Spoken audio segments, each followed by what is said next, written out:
We have come a long way. In fact, in the forestry sector, if you are looking for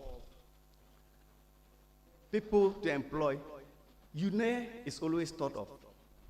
If you go to the forest, that's where I know, and that's what I can talk of. Because of the track record, what we have shown. And I've said that it is not only knowledge that we provide, but in addition, we provide skills. The environment in which you will find yourself, and with the faculty, and how they are able to train you, you do not become only specialists in your own area, but you are also able to solve problems. And that's why we call ourselves technologians, critical thinkers. So be proud that you are a member of this community. Be proud that irrespective of the challenges, it's just another step. You will be able to solve. I was one of the first batches of people who went to UDS, in fact, second batch, UDS. And we had problems. We didn't have water at all. We didn't have water. We didn't have a bus. There was only one bus. Anytime you are coming from Tamale to Yankwala campus, we are always fighting with the market women because they will say we should shift. Then we say, hey. But today, when you go to UDS, you can't recollect, but they still have problems. It is, development is continuous. And I know with input and with management input and with the presentation that you'll be making today, you'll see that UNER, we've come a long way. And there's the need for all of us to collaborate and make UNER the way we want it to be. Thank you very much for coming, and may we have a fruitful deliberation. Thank you very much. Thank you so much, Professor Abogri. We are blessed to have very distinguished members of this community here, and I have to introduce them before my registrar called me to order. And not any particular order, I will start from the very back. The student leadership at the back, you know all of them. Uncle Zach, Mr. AJ Zakaria Abdullah, that's the SRC president. Can you wave at us? Yes. Then senior God bless Ofusunyina Painting, aka Advice, local news president. Where are you? Then my speaker, we'll call him Abodi. I don't know why he's called Abodi. But Abodi, can we wave at you? Let's see you waving. Then senior Kinsman. He's also the vice president of the SRC. Kinsman. Then director of sports and recreation. When Stoneboy is coming, he's the one responsible for it. Dr. Kingsley Amo Ebenezer, director of sports, is there. Then my own beautiful librarian, Madam is here, Madam Linda. Dr. Linda, yes. Then get you to the Vice Chancellor, Madam Melissa Jaga. Then the man responsible for academic and student affairs, Mr. Elijah Oforibedu Esquire, hard-working man. I've introduced my boss already. Then IT, internet issues. Sometimes it's slow, but these days I'm told it's very fast. Mr. Daniel Benford is responsible for IT infrastructure of the University of Energy and Natural Resources. Then here, my beautiful sister, life coach, Ajwa, I call her Ajwa, Benedicta. My sister is here, see you. Women and issues, she's always there. The next to you is Engineer Professor Thomas Atadakwa, board chair of the Student Chaplaincy Council and head of department for Agriculture, Engineering, and Bioresources.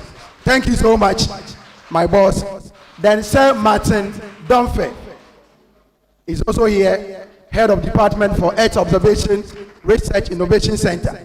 And a powerful man, Dr. Francis Douglas Appiah, UTAC Secretary, University Teacher Association of Ghana, and Vice Home for the Falcons, the gentleman who brought Conti here. Thank you so much. The next is my good brother, Charles Kojo Edu, number of there. The man responsible for junior and senior staff promotion at the HR division. Next person is the man who have a whole building name after him, 37 Minutes Hospital. Mr. Aya, head of department, Security Service Directorate. And the student will not to worry you with transport to Kumasi, Accra. The man responsible for transport unit is my own brother, Engineer Ebenezer Landlord Tete. That is the head. And the man responsible for fire conference and everything spiritual If the numbers of the students can move from 7,234 in 2020 16th September to more than 8,000 for only first years, it is only God and nothing else. The divine protection on this campus. Let us introduce my own brother, Reverend Benjamin Dakun Asamoah, the pastor chemist senior lecturer with Chemical Sciences Department and the University chaplain. And to the high table, my boss, all my skills is from her, Dr. Mrs. Georgina Asi Owusu, the registrar of the University of Energy and Natural Resources. Next, my boss here, Professor John Kofi Mensah Kuono, Reverend, that is our acting Pro Vice Chancellor and Dean for the School of Agriculture and Technology. And our own father, I've just seen my boss coming.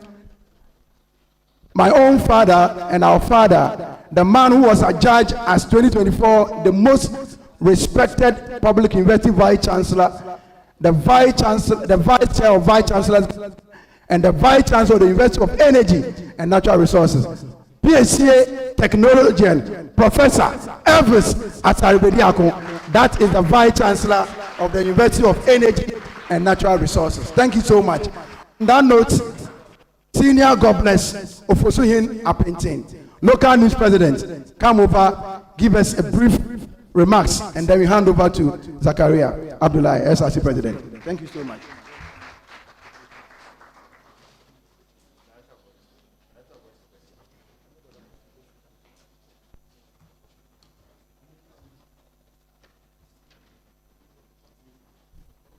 Okay, thank you so much.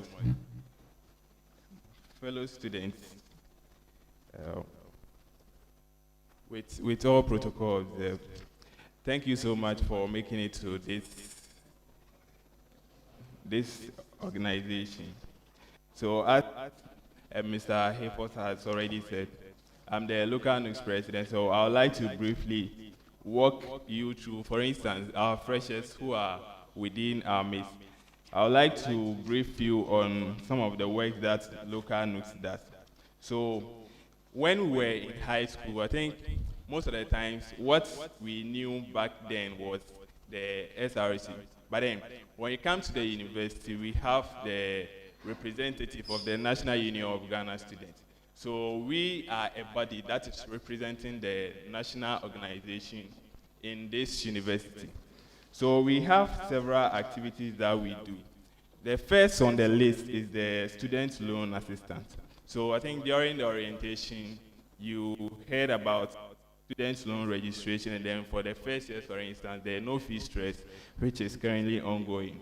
So there are several activities like passports registration, we have birth cert registration, and then external scholarship opportunities, seminars that we do organize. So I think for last year, there were some department that was not the portal. But as stands now, department like biological science is on the students loan portal. That means you can go ahead and then do your registration. Whether you are supposed to do registration for students loan or the no fee stress. And then we have also been able to do the Ghana card registration. And then we have the Nooks Drive initiative. This is for students who are willing to learn how to drive. If you want to secure your driving license. For instance, who knows? Most of us are here. Be a time will come that you are going to be ordained as the valedictorian. And then from what we experienced just last month, who knows, maybe you are the one who is going to be handed over the next car. So I would like to end here and call on the SRC president to come and take over. Thank you so much for your time.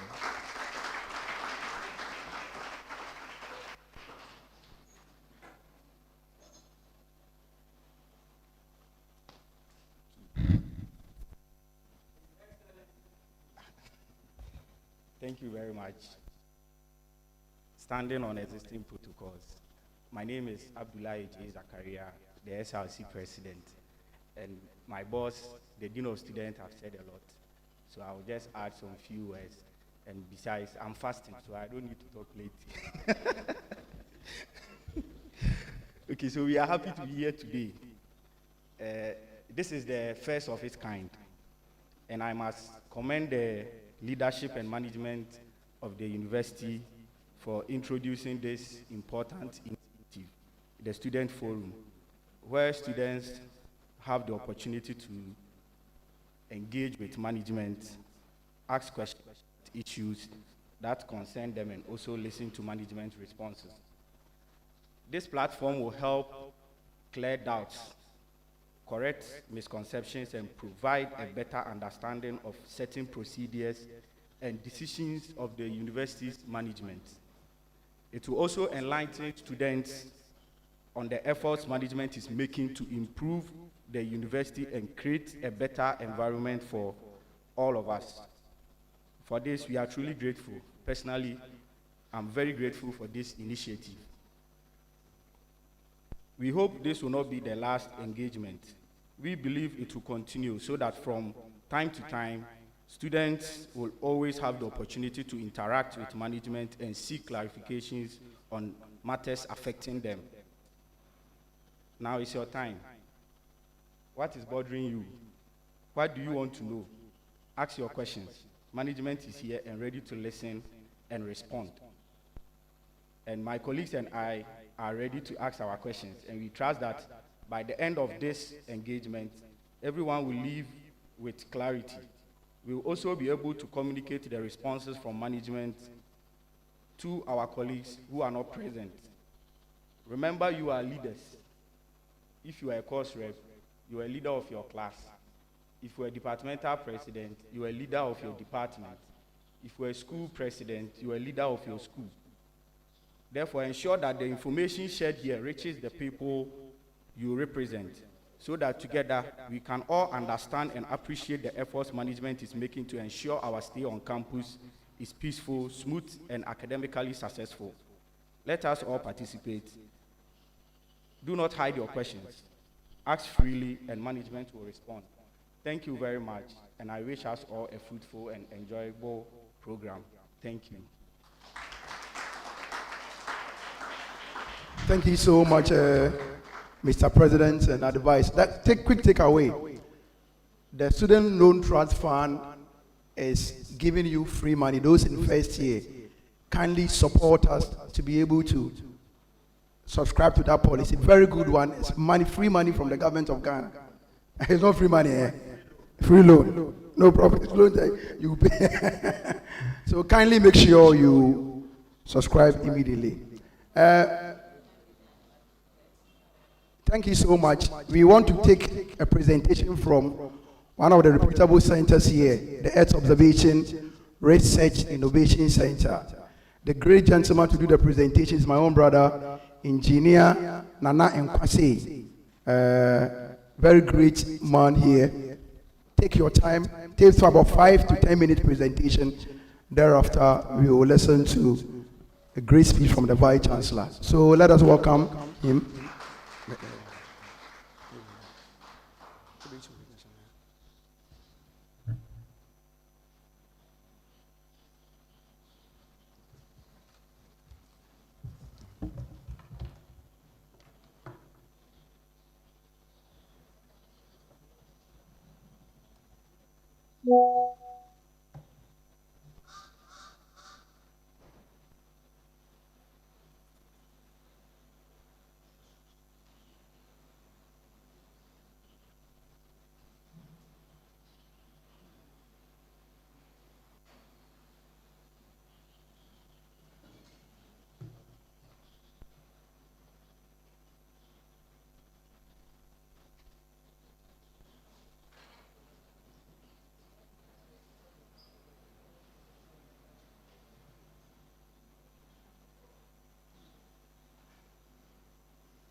Good morning. My name is Engineer Nana Eko Nkwasi. I'm a staff with the Earth Observation Research and Innovation Center. So standing on existing protocols, thank you for the opportunity. So here at the University of Energy and Natural Resources, we have a research arm of the university known as the Earth Observation Research and Innovation Center.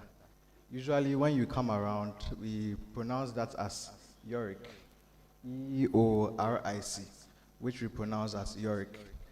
YORIC is part or affiliated to the School of Engineering, and so you'll find our offices and our labs in the School of Engineering, close to the new building they are putting up on your left. So YORIC is a research arm of the University of Energy and Natural Resources. And what we seek to do is to acquire in near real-time satellite-based data, institute-based measurements, and use that in interdisciplinary research in areas of water, climate, agriculture, ecosystems, and literally anything at all that you can analyze or assess with satellite-based information. The mission is to conduct cutting research, edge research, and then provide high-quality education and foster innovation in these EO systems. Now, when we come to YORIC, we have three main departments. There's the Earth and Space Observation, the Energy Fluxes and Ecosystems, and then the Applied Computational Modeling, and then Innovations, with some subsections, as you can see. As we see here. We are going to focus on the main infrastructure that is available to students and researchers in UNE that is unique and makes us stand out. And so you'll be seeing some of them, and some of them are unique to UNE, some of them are unique to Ghana, and even in West Africa. So the center started in 2013, and in 2015, through a project by the Skill Development Fund, we acquired this antenna. So this antenna is currently situated on campus behind the School of Engineering. And this infrastructure helps us to acquire in near real time satellites or Earth observation products that enables us to observe what's happening on the Earth. The project's focus at the time was to support the development of the fire and disaster management curriculum. And so a direct application of the Earth observation products that we receive is for the detection of fire hotspots where they are occurring in Ghana. The combined SWAT area or coverage area for the data we have access to covers the whole of West Africa, some parts of North Africa and East Africa, as you can see in the image here. So even though we have this infrastructure situated here in Sunyani, on UNE campus, we can do research that covers all these West African countries, some North African countries and Eastern African countries. And with the fire hotspots information, we're able to cover all these countries. This Earth observation system is a satellite ground station. And currently, you will find this infrastructure for this application in countries like Nigeria has one, Egypt, also a fellow research center in Kenya, RCMRD also has one. South Africa has a number of these. So you can see how unique this infrastructure set is. Unlike having access to the satellite data products where you'd have to go to the online portals to now download them, with this antenna, we're able to receive the information in near real time. So as and when the satellite is passing over Ghana, over Africa, we're able to downlink and then receive the information, exactly what the satellite is seeing at the time, and process the information and make it available to end users. Another unique infrastructure we have is this black antenna. I'm sure most of you have seen that, this kind of antenna before. And the typical application is used for internet provision or for satellite TV. But over here, we use this for receiving also already processed satellite data products across the globe. We refer to this antenna as the JoNetCast reception station. It affords us satellite data products that is specifically used for weather prediction, weather modeling, and any kind of weather-related studies that you'd want to do. The data products have already been processed to a certain extent. Unlike the first one we saw, the Earth Observing System, the data products we received are level 0, so they are raw, and we process them further. But for the Geonetics Reception Station, the processing has been done by several other research institutions, and we use this infrastructure to receive the information. What you see as number 3 is what we refer to as an automatic weather station. This gives us in-situ-based measurements, prevailing weather conditions, which we use for validation and also for forecasting and providing some weather information to campus and then to the region. The fourth infrastructure we have here is what we refer to as the Cosmic 2 ground station. Cosmic stands for Constellation Observing System for Meteorology, Ionosphere, and this infrastructure forms part of 10 similar stations scattered in the world. And so it is part of a project, the Cosmic 2 project, which is under the national on the project, including the US Air Force Academy and also the National Space Organization in Taiwan and other research institutions and universities scattered in the globe. What this antenna gives us is that it allows us to receive some kind of weather-related information which we use to improve on numerical weather prediction models across the globe. This is a global project, and UNER and then University of Energy and Natural Resources, UREC, happens to be one of the institutions hosting this unique infrastructure in the world. I've already mentioned that it forms part of 10 similar stations in the world. And so you can begin to see the uniqueness and then how the importance of this application to global research. Another infrastructure, the fifth one, we have the global navigation satellite systems. All these things I'm mentioning are on campus. And so if you have time and you pass by School of Engineering, we can take you through the data products. And so bear in mind that you are in a special place and then you have access to all this for your research and for your studies. This fifth infrastructure is what we refer to as the Global Navigation Satellite System. This was installed as part of the Cosmic 2 program, and we use that as a referencing station. So it's a static GPS location, which we use in conjunction with the Cosmic 2 satellites through some kind of research technique we call radio occultation, to kind of understand how the satellite signals are behaving as they move from GPS satellites through the Earth's atmosphere to the Earth. And this helps us understand what is happening in the stratosphere, mesosphere, ionosphere as we come down, which impacts on the weather that we experience here on Earth. Other infrastructure or data portals we have access to is the ZY3 platform, which gives us access to some high-resolution Chinese satellites products, which we can use or are available for students' research. Another unprecedented system we have is a 57-meter tower, which is located in the Bia Tunnel Reserve in the Goso area. And this is allowing us to conduct research in understanding carbon fluxes and then how a semi-deciduous forest is interacting or exchanging carbon and other gases with the environment. It has other meteorological sensors and other parameters which we measure for the soil under canopy and also in the atmosphere. And you can find this being hosted by the University of Energy and Natural Resources. Because we are into Earth observation and in-situ-based measurements, we also have access to some drones and multispectral sensors, which you can use for several research activities. So over the years, I'll quickly go through some of the activities that we have. And as a research institution, we are engaged in consultancy research, community impact, and then education and training as well. And so you see some of the research projects that we've been undertaking. So in summary, there's also some activities, UENR hosts a Center of Excellence for the training of satellite communication skills.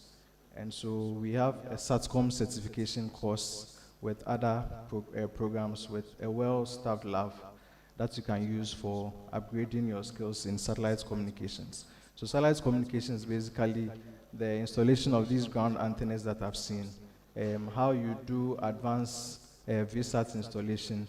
These are advanced to what usually the multi-TV installers and then the DSTV installers do. So you'll be working with bigger antennas, much more sophisticated tools and then equipment.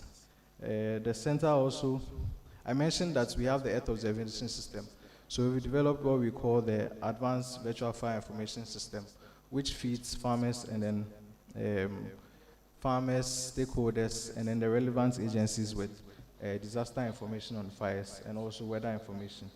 We also serve weather information to the university community and then to Sunyani, but we do that under a disclaimer that is for research purposes. Even though we have all the infrastructure capable of doing high quality weather information, because the Ghana Meteorological Agency Authority is in charge of that. We do that under research purposes. We see some of the outputs of the data products, some of our publications, and then research. And so you can find more information on our website, yorick.uenr.edu.gh, or you can pass by our offices if you are interested in furthering any research or you require any satellite information or support in analyzing your data. Our key collaborators, you can see here, and then we work with a number of international and national partners. So in a nutshell, that's what Yorick is about. We just want you to be aware that we have such a unique research institution in UNE, and you have access to all these kind of data products. You have access to all these minds to support you in your education and then your research endeavor. So thank you very much, and then enjoy the rest of the program.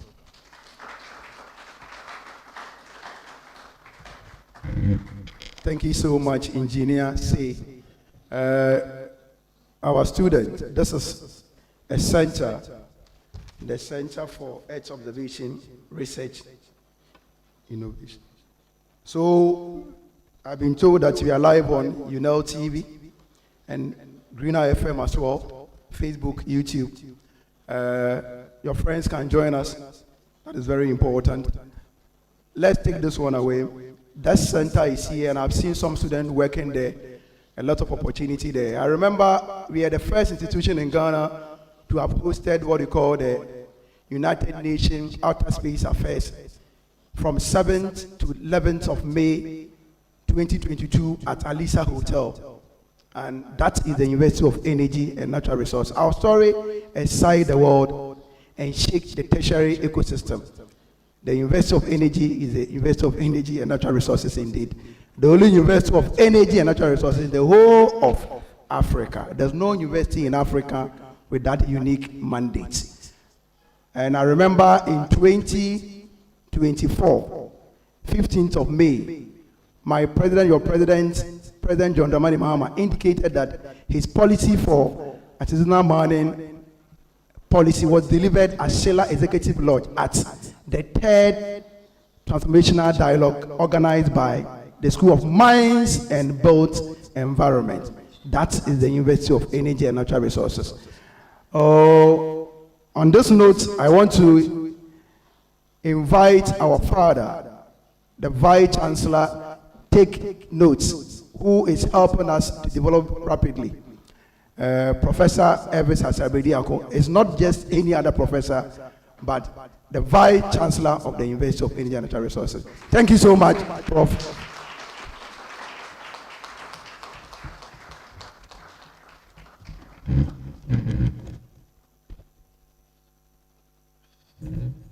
Shall we give a clap to Mr. Nkwansi, the presentation? My children, you've now heard about the uniqueness of UNE. Look, some of the things that he mentioned, it is Only this university that you can find. The carbon tower he mentioned, the mode of action using eddy covariance system, able to measure carbon exchange between the atmosphere and the forest. It is so unique. The only academic institution in Africa to have this. The other places they are not an academic institution. The only academic institution in Ghana. The satellite he mentioned, so unique to this place. So you are at the right place. A big clap for yourself for being here. Now back to, I'm not here to give an address, but just to discuss with you the journey we have traveled together so far.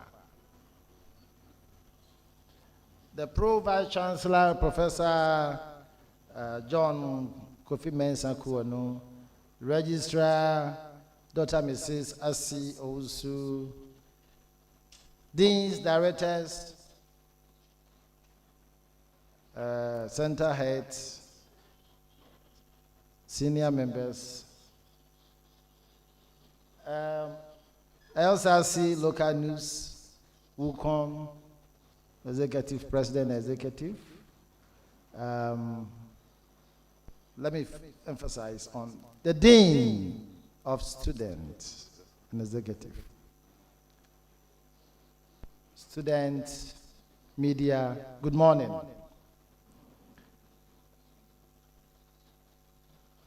It gives me a lot of pleasure today to stand before you to share with you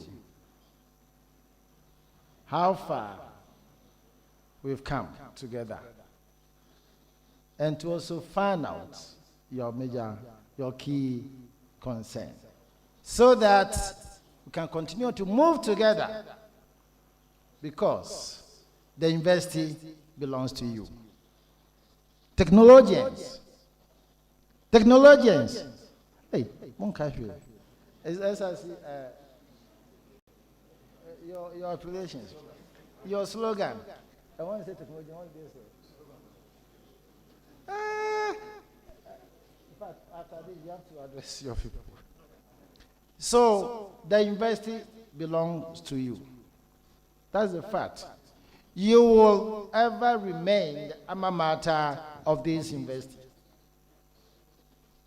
You cannot erase this from your history, your journey of life. Therefore, development of this university should be your concern.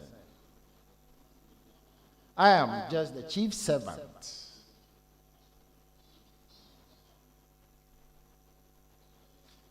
Together with my management and you student leaders and the student body, you are to collaborate with the management so that the institution that is yours can see development. So that when you look back, after living here, you say, yes, this is my university, University of Energy and Natural Resources.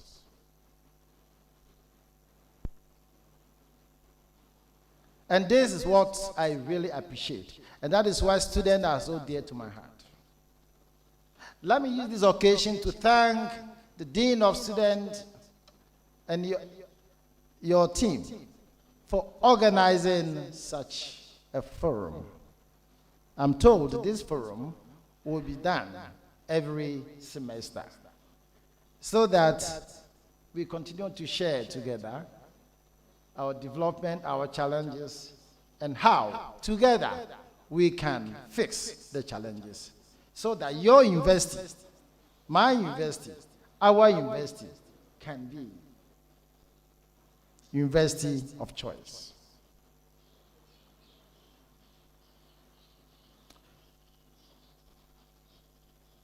We are first years here. I know students, you don't read much. First years, when you come, you are. But I'm sure you are aware, this university was established by Act of Parliament in 2011 at 830, that December 31st.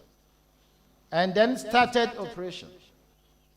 So it was inaugurated, it was commissioned in 17th November 2012. At that time, this campus used to be a forest training school, forestry training school that used to train forestry officers for entire West Africa. This is your place, your university. So if you go to all the forestry commission and the various institutes, forestry officers, most of them had their training from here. So in the early 2000s, the Forestry Commission gave it to Kwame Nkrumah University of Science and Technology, and they used it as for a faculty. Then in 2011, the then president, the late visionary leader, President Mills, took it back and established University of Energy and Natural Resources with a mandate to produce and develop requisite manpower for energy and natural resource sectors of the Ghanaian economy. And you see, it's so visionary in the sense that currently, globally, when we talk about issues, the whole world, the major issues are, what are the major issues? Energy, isn't it? Energy issues. Natural resources, with respect to water issue, mining, environment, climate change. So it tells us that the president and the government at that time was so visionary, because what they saw is what it did. So you have to be happy that you are the university whose mandate addresses a current issue globally, and therefore this is the right place. Shall you give a clap for yourself?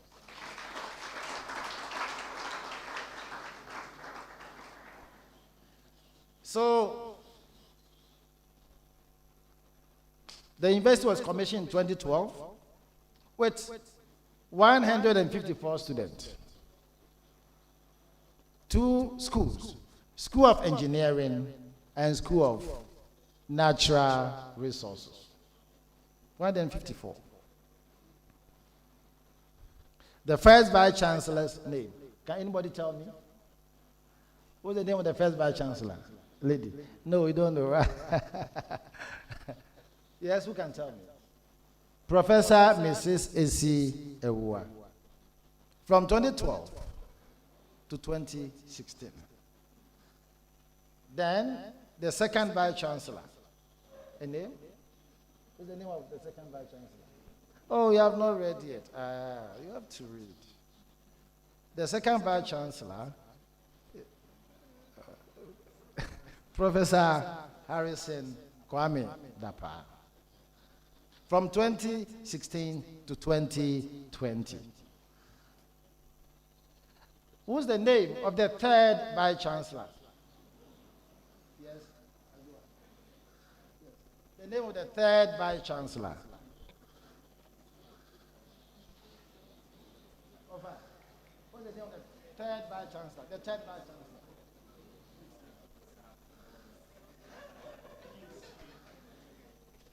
So, I happen to be the third Vice Chancellor. So I took over from Professor Harrison Dapa to build on the success that they have achieved so far to move the university forward. I assumed office the 2nd, but the appointment letter is 1st of November. But 1st of November was Sunday. So 2nd November was the handing over. So actually started work on the 3rd of November, 2020, to build on the achievement of my predecessors. They did their part. But as a new university that didn't start from a new infrastructure, the existing infrastructure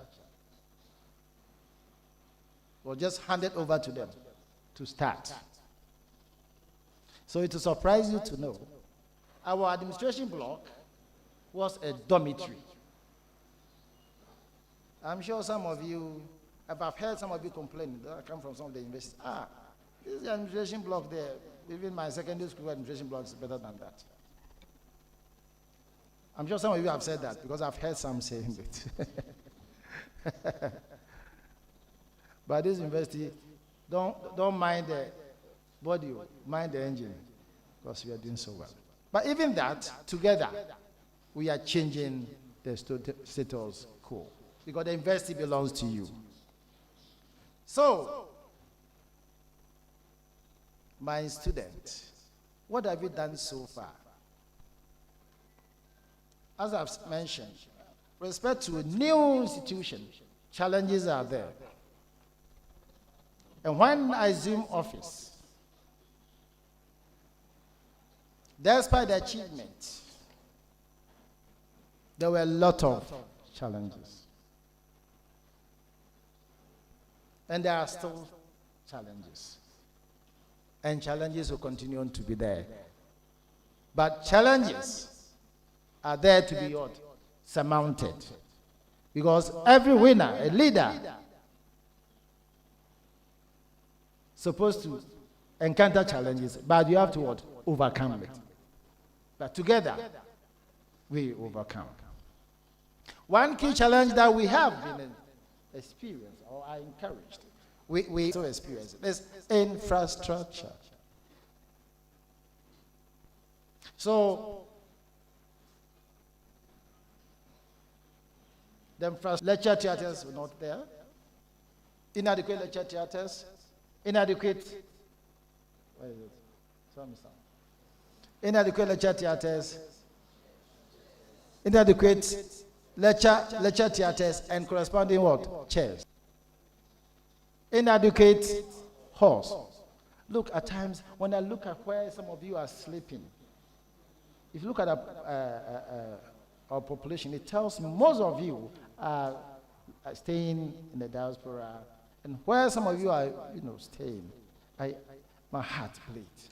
So I always pray for my students. So these were some of the key challenges. Lecture theaters,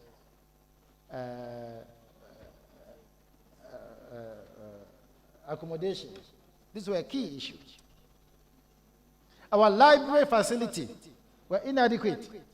The library here, our library, so far, the capacity, the librarian is here, was 32. 32. For the entire library. The ICT, old. We're not even having key facility, key resources for ICT wasn't there. Some programs were not even accredited, had not. The landscape, when I entered this place, those of you who have been here for maybe 3 years or 2 years, you know the new administrative block.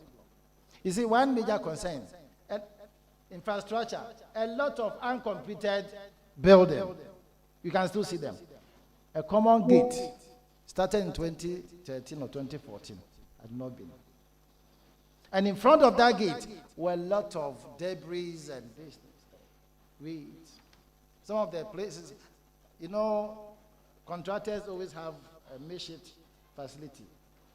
And some of them used to even harbor dangerous reptiles, snakes and all that. And they were all there. Some tree branches were just hanging, creating this way. So the environment, yes, they were working. I mean, as I said, they have done their part. They tried, but still, there are a lot of challenges. to make the environment conducive for teaching and learning. The student intake were low.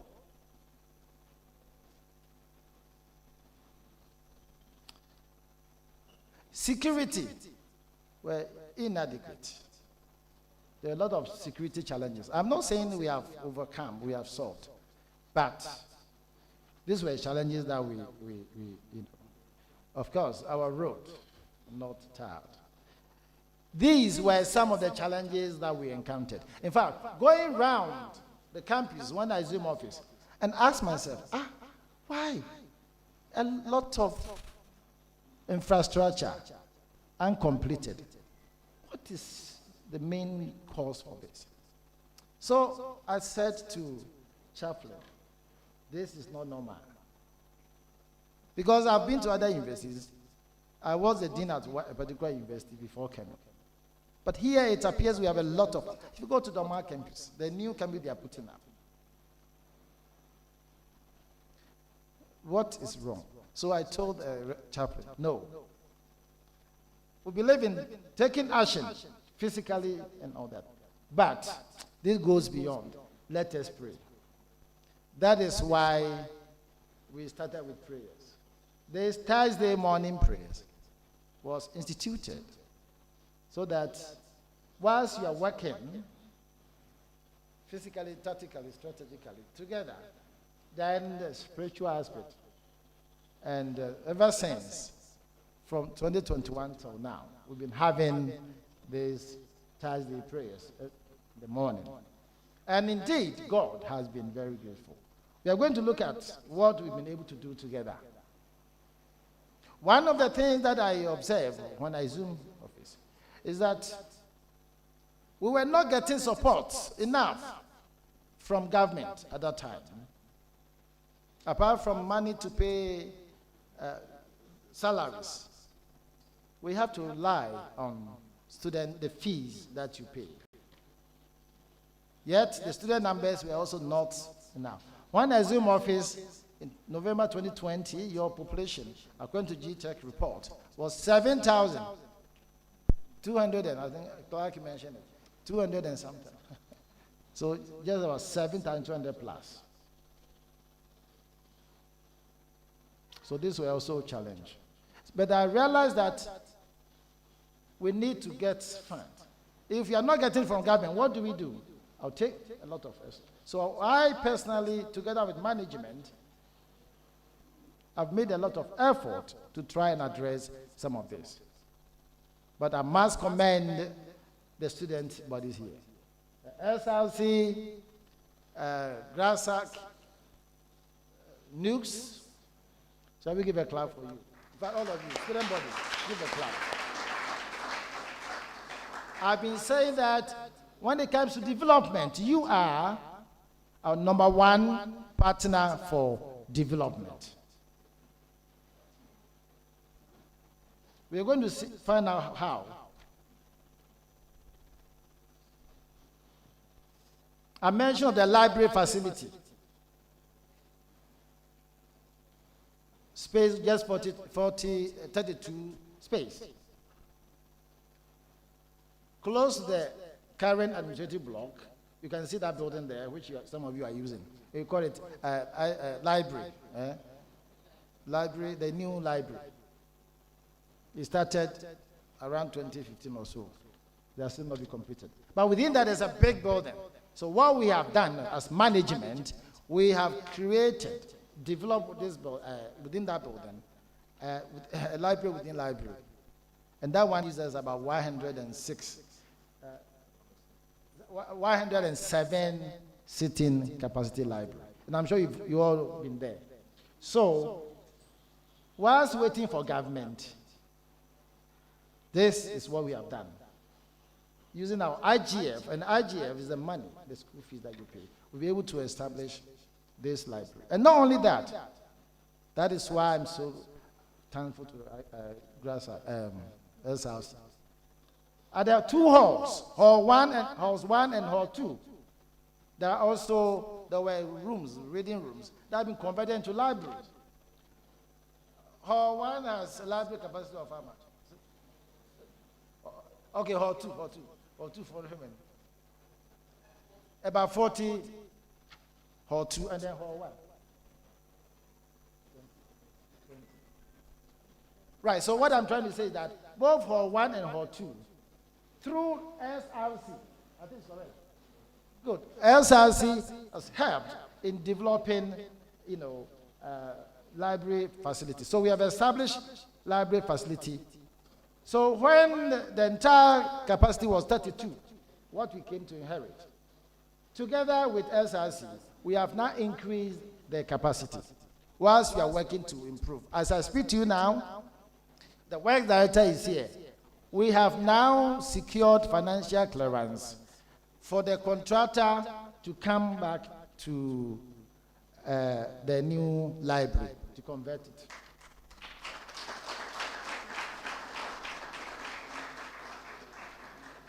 We have now secured financial clearance for the gate, the new gate, for the contractor to also come there.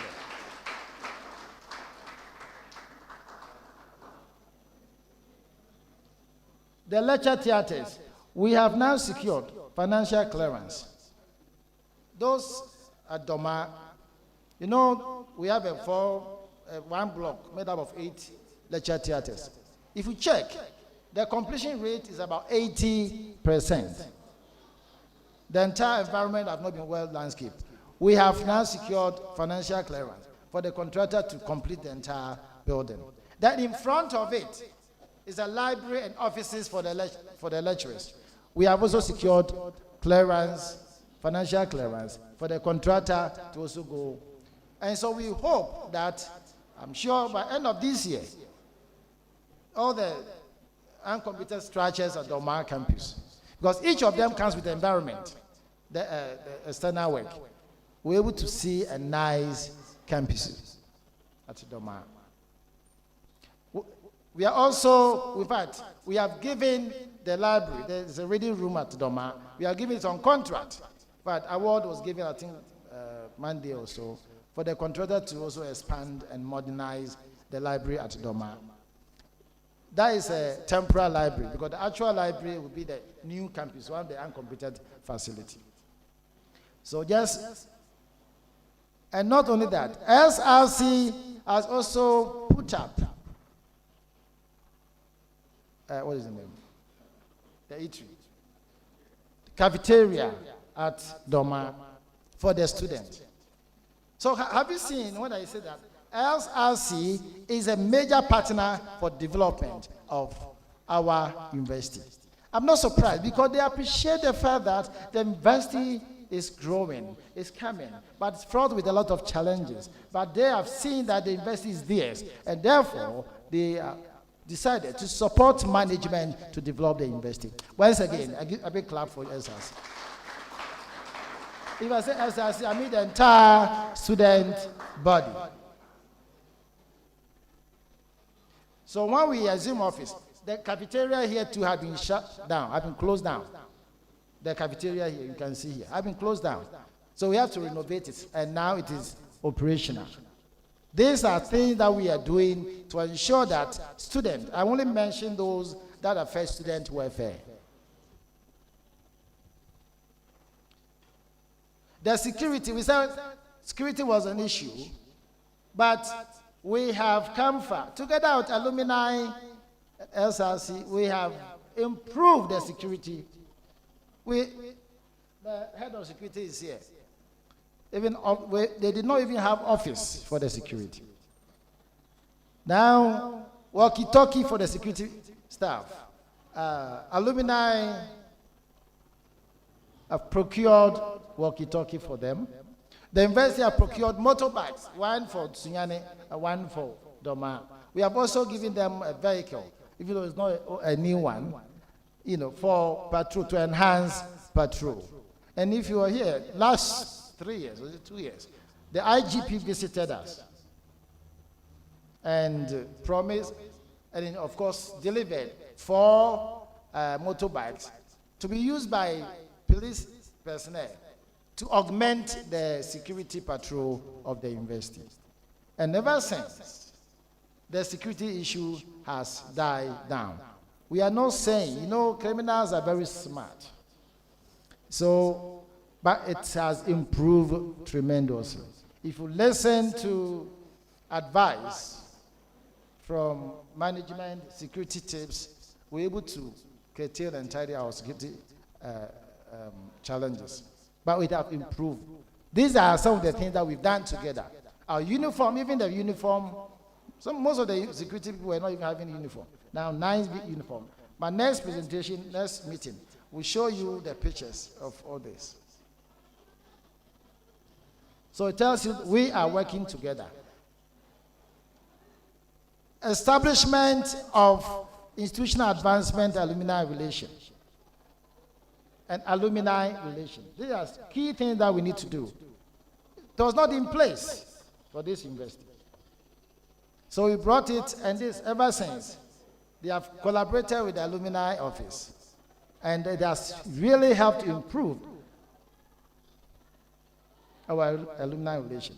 One of the key things that we have been doing is that I can say with fact that this time we have admitted or appointed a lot of alumni to various places here.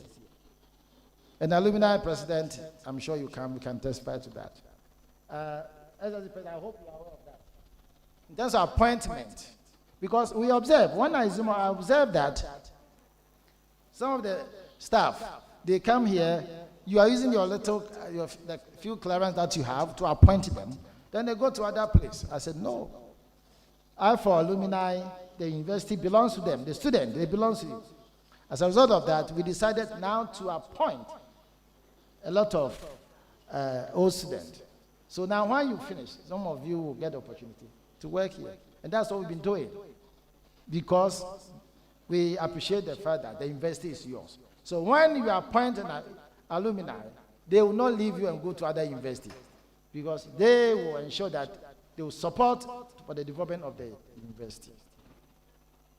And then at the Dean of Student Office, for the first time we appointed administrator, registrar. And you can see Mr. Hayford, I'm sure you all see him. The role that he's been playing. Together with in other words, we have strengthened the Dean of Student Office. The fatherly role that they are playing. Each time, you see, they are always negotiating on your behalf. Always negotiating on your behalf. About school fees, they will see they will first to come, negotiating on your behalf. In fact, you have, I would say that an office, you have a father, Professor Abugri. Shall we give a clap to him? And of course, Clark, the hardworking Clark.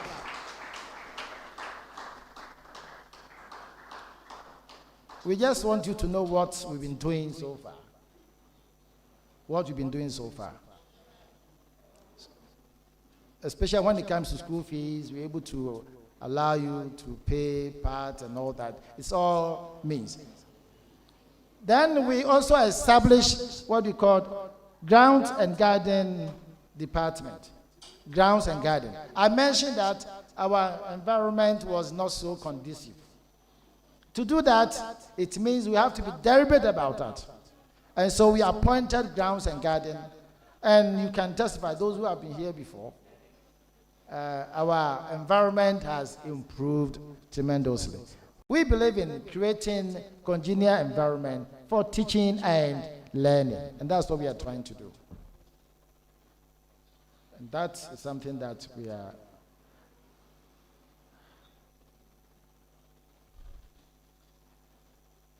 International Relations Office. We also observed there was no International Relations Office. Meanwhile, we are having projects where students from over 14 African countries have been here.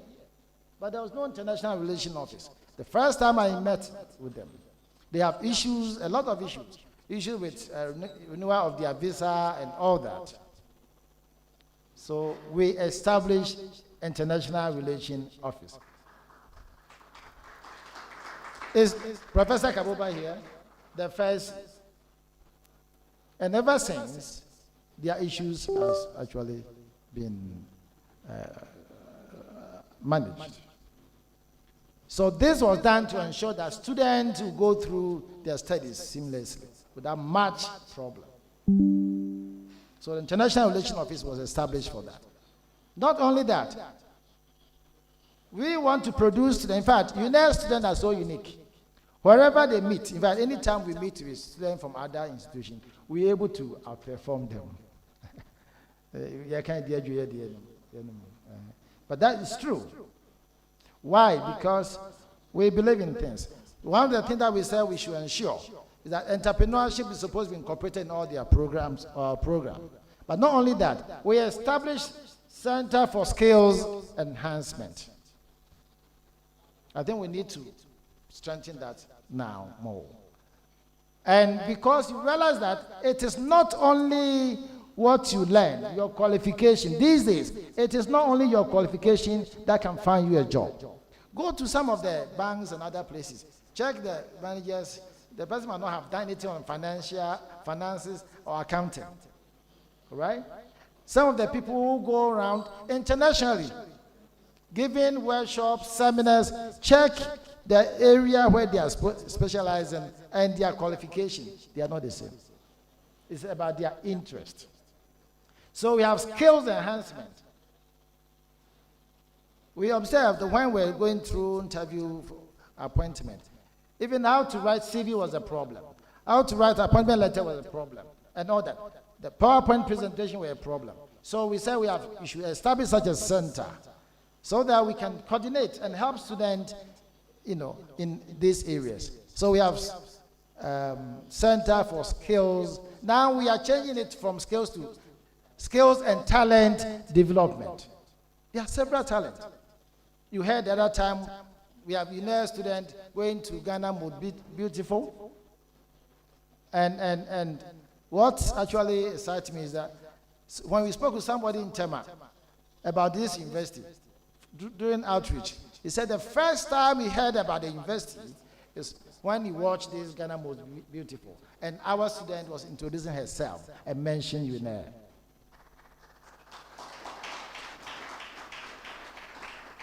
So we're going to Center for Skills and Talent Development. So we have, is Naja here? Have you heard of Naja? Yes, an art, isn't it? A talent that we have here. We deliberately, we've even given her a scholarship to ensure that we're able to develop a talent. As I speak to you now, there's one gentleman we have appointed. This gentleman went to India. In fact, last week he was in India on talent. In fact, IT, you marvel, and we are bringing him here. But we have already given him admission letter and appointing him. And so, talent and skills development. So, please, whatever skills, talent that you have, we are here to develop it for you. The Vice Chancellor and the management are interested in developing your talent. So we have that center for that. And not only that, we have a center for business incubation and entrepreneurship, SEBI. Center for Entrepreneurship and Business Incubation. The idea is that if you have your own business idea, through pitching, you're able to develop it into a proper business. So that center was also established. These are some of the things we have done. And we've done them for you. So that you are so unique. If you have idea, your business idea, if you follow your passion, some of you, it's not everybody who use the qualification here, but the knowledge acquired, you apply them and you improve your skills. We have all these centers established for you because we want to make this your training so unique. So we have done that. And that is supposed to help you achieve this. So some scholarship schemes have been also been established. The SRC has Obatampa, and it has so, and they have been strengthened. We've also added, as I speak to you now, with executive the current acting executive secretary for NPA, Madam Ms. Adjoa Sewa Bonzi, we've established a fund, in honor of her mother. And that fund, as I speak to you now, they are providing scholarship for 15 through interaction that we had with her. Outreach, we went there, and we are going to have that 15. Takwa Gold Mines, when they came here, we said, I want something special for me, and they're giving us 2 additions scholarship. So all these are being done to ensure that students will also live here and able to have support. So these are things that we have done together to ensure that management are so caring. We care about our students. Do you have any student from mines doing sustainable mining? Right? Sustainable mining. Or land management. All right? Some of you are there. Okay, thank you very much. You see, another thing we have done is we want to make you more proud by having some key market-oriented programs. So we have established both schools and departments. So one of the schools is a school of mines and built environment. It's a new school that we established in 2021. So mining, you have sustainable mining. So now we also have mining. Apart from Takwa, this is our second university that is having a mining program. Oh, won't you clap for us?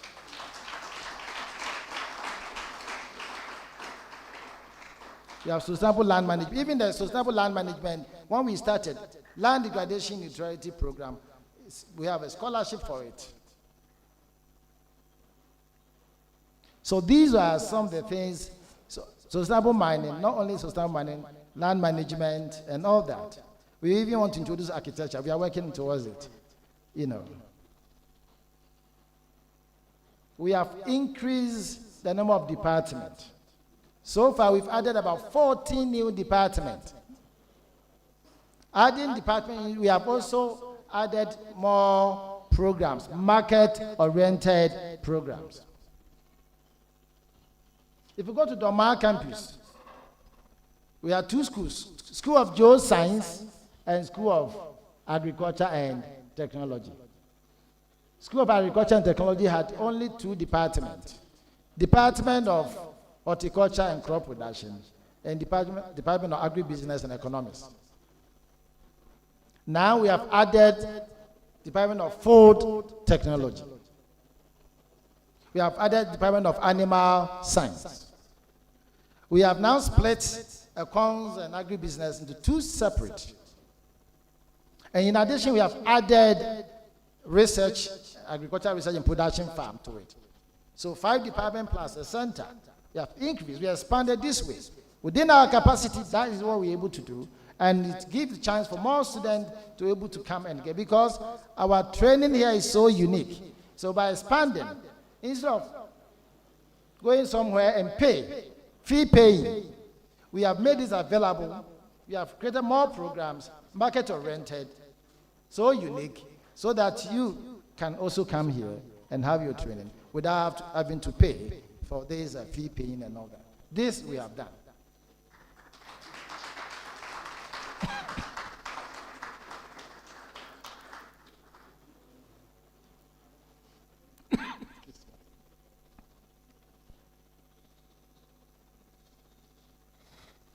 The library, we've already mentioned library.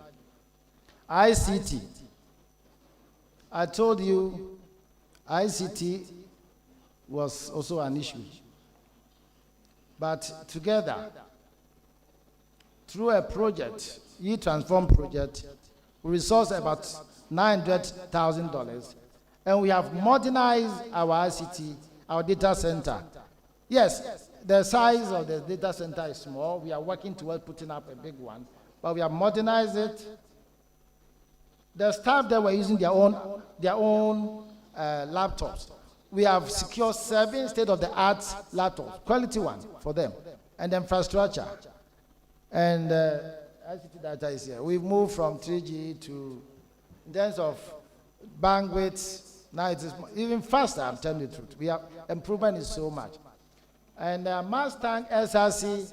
We have also helped in extending the Wi-Fi to the halls 1 and hall 2, which has also helped to improve. And then the basic school as well. So we see how we have improved. So we are looking at your security. We have addressed your security, not only the security, your health. You see, you are our children. We have to address your concern. And our clinic here was not 24/7. But now the clinic, our clinic is 24/7. Anytime you go there, to attend to you. It wasn't so. We have established a pharmacy, appointed a qualified pharmacist. We have improved our laboratory, appointed qualified laboratory technicians.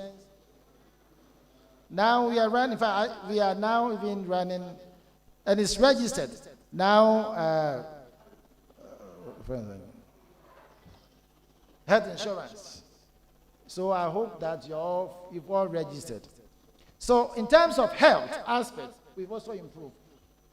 It didn't end there because I realized that during examination time, students learn so much anxiety, and you have only 10 beds. You go to male and female side.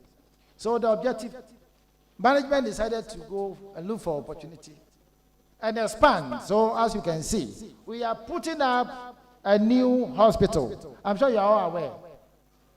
You are aware? Good. For you, so that some of the, instead of going to SDA, going to Central, you can have a lot of facilities here. So this is also done to help you. And this is what together we are to ensure that you are, the environment, we have a very nice environment for you, for your teaching and your learning, okay, your studies, because when the environment is congenial. In fact, with respect to lecture theaters, as I said, we don't have enough lecture theaters. So, I assume office in November 2020. I think in March 2021, school was reopening. And there were not enough. We're not having enough, what do you call it? Lecture theaters. So quickly, within 2-3 months, we put up the pavilion that you saw. You saw the pavilions. So you see, one will ask, invest in a pavilion. But we had to do that. Within 2-3 months, we have these 2 twin pavilions, which helped the students. Because at times, examination time, finding a place to study, it became a problem. And even teaching. We didn't want pavilion. But now, have you seen what is going on? We're now converting a pavilion into a proper lecture theater. When it is done, it's complete, we are going to have 12 big lecture theaters. 12 big lecture theaters. When we have 12 big lecture theaters, what we're going to do, we are going to now fix in, we're going to put in chairs and table. In fact, the type that you cannot move. I hope you understand that. The type that you cannot move. No, it's true. Just imagine before school reopening, the estate officer went round, checked the number of tables and chairs, and we worked our calculator and said, oh, we have enough. By the time you people came, we started lectures. Now we don't have enough tables and chairs. And you know what's happening? Our own colleagues have taken them to their halls. The other time, was it last week or so? They caught a vehicle with 10 chairs. 10. I wonder where they are coming from. Whether some of them come and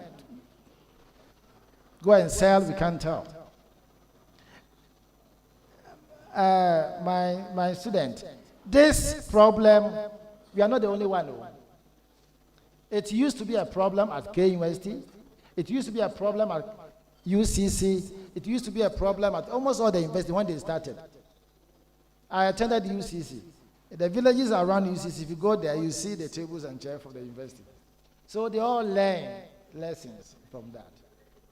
And as they have a fixed, enough lecture theaters, now they use pews type. So the type that you cannot move. I hope you understand. And that can really help to address the concern.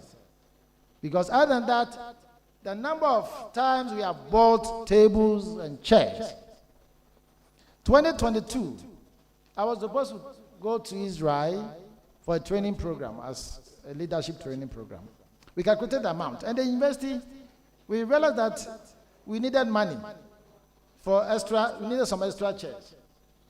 Then I said to finance, I think I can go because I want us to use the money to procure more chairs. And because of that, I didn't go and ensure that we're able to buy chairs.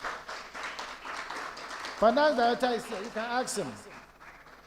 This is true. So we are buying and SRC buying. Once again, I want to commend SRC. SRC, I do my heart for you. You have been also procuring chairs to supplement management. But the question is that, why is it that as the numbers, we buy and then they get missing? Currently, I appreciate the fact that we don't have enough because somebody has stolen. But that doesn't mean you should not do anything. So we've already taxed procurement, works, estate, to ensure that we procure extra chairs and table for you. So we have seen it and we are addressing it. My issue is that since I've seen it as concern, I want your patience because the university is yours. We are developing together. These are issues, but together we overcome the issues. That is what I played for. When I Zoom office, the first thing I did, I went to GMPC. At that time, the then head of the GMPC, Dr. K.K. Sapon, and requested a support because I observed both staff and students were not having enough. We didn't have adequate lecture theaters, adequate office for staff.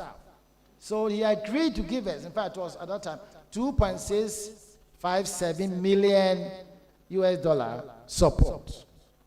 And they're supposed to provide a building made up of both offices and lecture theaters. And that itself had 12 big lecture theaters well finished, plus office space.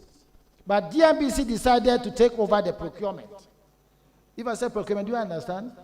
The process which we buy items. There are rules and laws governing it. So they started the process. I got to evaluation stage. Then Dr. K.K. Sapon was removed. Was it 2022? Was it 2022? Yeah. 22 or something. Or 23. 22. So he was removed. And that is the end of the story. But we have not relented our effort. We are still making effort. We have moved to several places. Last 2 days, around 9 p.m., I was meeting some big men. We've written to various places, and we were sure that we're going to get. But the current government have shown a goodwill of support, and I'm sure. But the reason why we are even started conversion of the pavilion to what do you call it? The lecture theater is that the Minister of Education promised to give us a seed money of 10 million, and we decided to use part of it to start the project. The project is about 30 million, but we started that. And together, we are going to build and complete that one. Not only that, we've also established IT laboratory, state-of-the-art IT lab. And the syndicate lab, you can go to the syndicate building. We have IT lab who can take about 200 space. It's a modern one. We are still working hard to get a big building, a complex of IT directorate, IT offices, and several laboratories. We are working towards that so that it become very good for you. We think that we are doing all this to ensure that you are teaching and learning. Your training here becomes so effective. And this are done for you.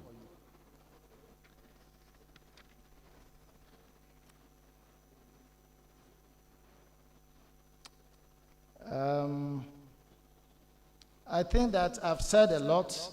Will allow you have to end here so that you can also ask your own, and then we can.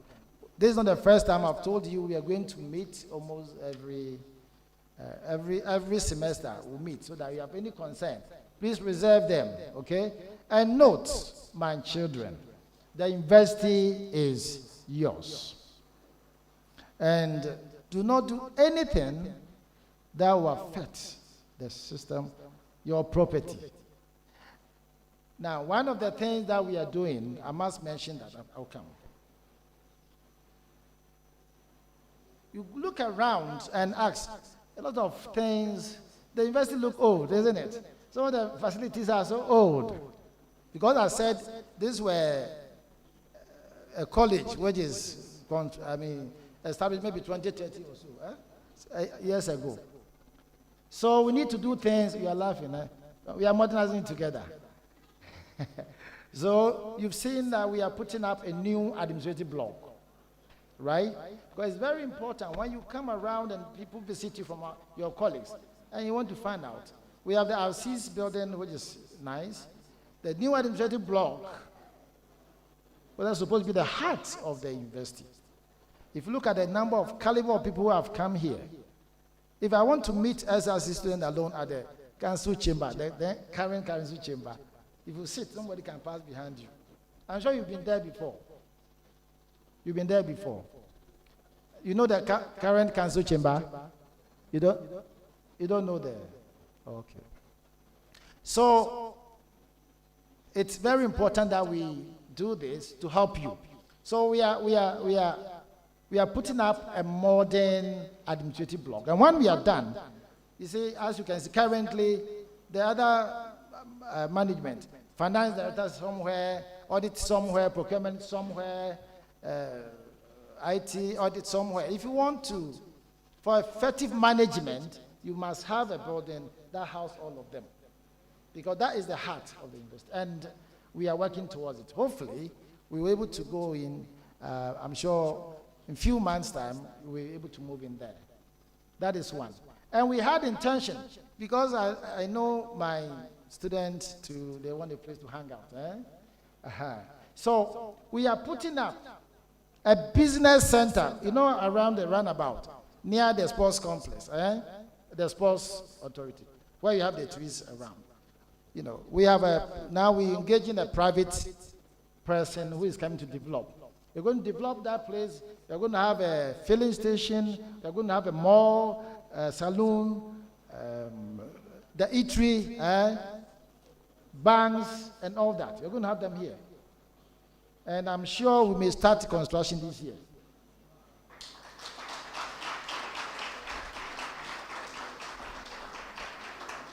So this to ensure that we have a place for you. Because the point is that I want you to be proud, seriously. You're proud of your institution. I hope you understand that. That is why I say you must help us, because you are the people who are supporting the university. We have to make you proud. That's what's important. And so, at least, when people visit you, can we go to the business center? Can we go and take some pictures at the new administrative block? Can you wait for me at the new administrative block? At least we give you some swag, Kakra. You understand? So this is what we are doing for you, ladies and gentlemen, right? And one of the things that we have done, above all, the leadership style of your Vice-Chancellor, who is the chief servant of this university, is such an open type. The Vice-Chancellor accepts everyone. Because today you are a student, tomorrow my staff member. There are people that I thought, UCC, that are also professors, and they say, so if today that I'm here, tomorrow, this my position is temporary.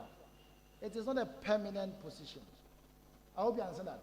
Tomorrow you'll be there. You are staff here, you become you are a student, you can become staff. So now we have some of you alumni that are staff.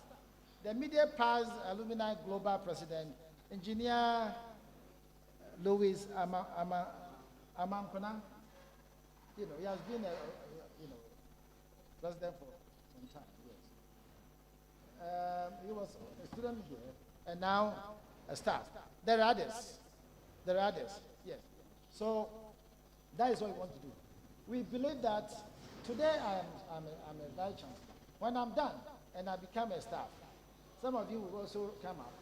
Because, in fact, one thing that we encourage that we want to appoint a lot of people. And we have done that. It's unprecedented. A lot of your staff, staff here now are old students. Because the university is yours and you'll be committed to it. So openness is very important. The is there.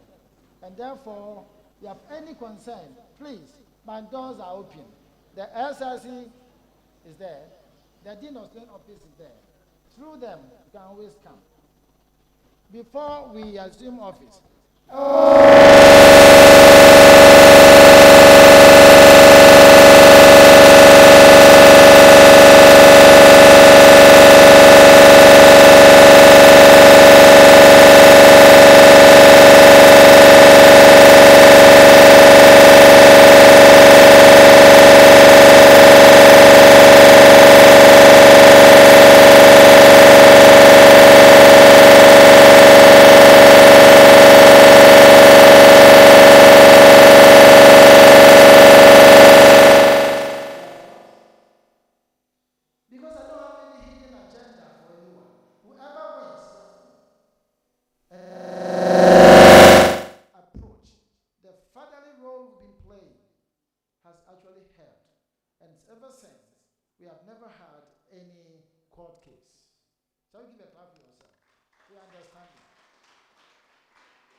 because you realize that the leadership supports you, and the leadership will not, support one and leave the other. And the leadership believe that the university belongs to you. And it's also because the students now understand that the university belongs to them. If they go to court, it is their own university they are destroying. If they publish about the student elections and court, their problem and this, it is their own university they are destroying. If you send negative information out there, it is your own university that you are destroying. If you look at the lecturer or staff who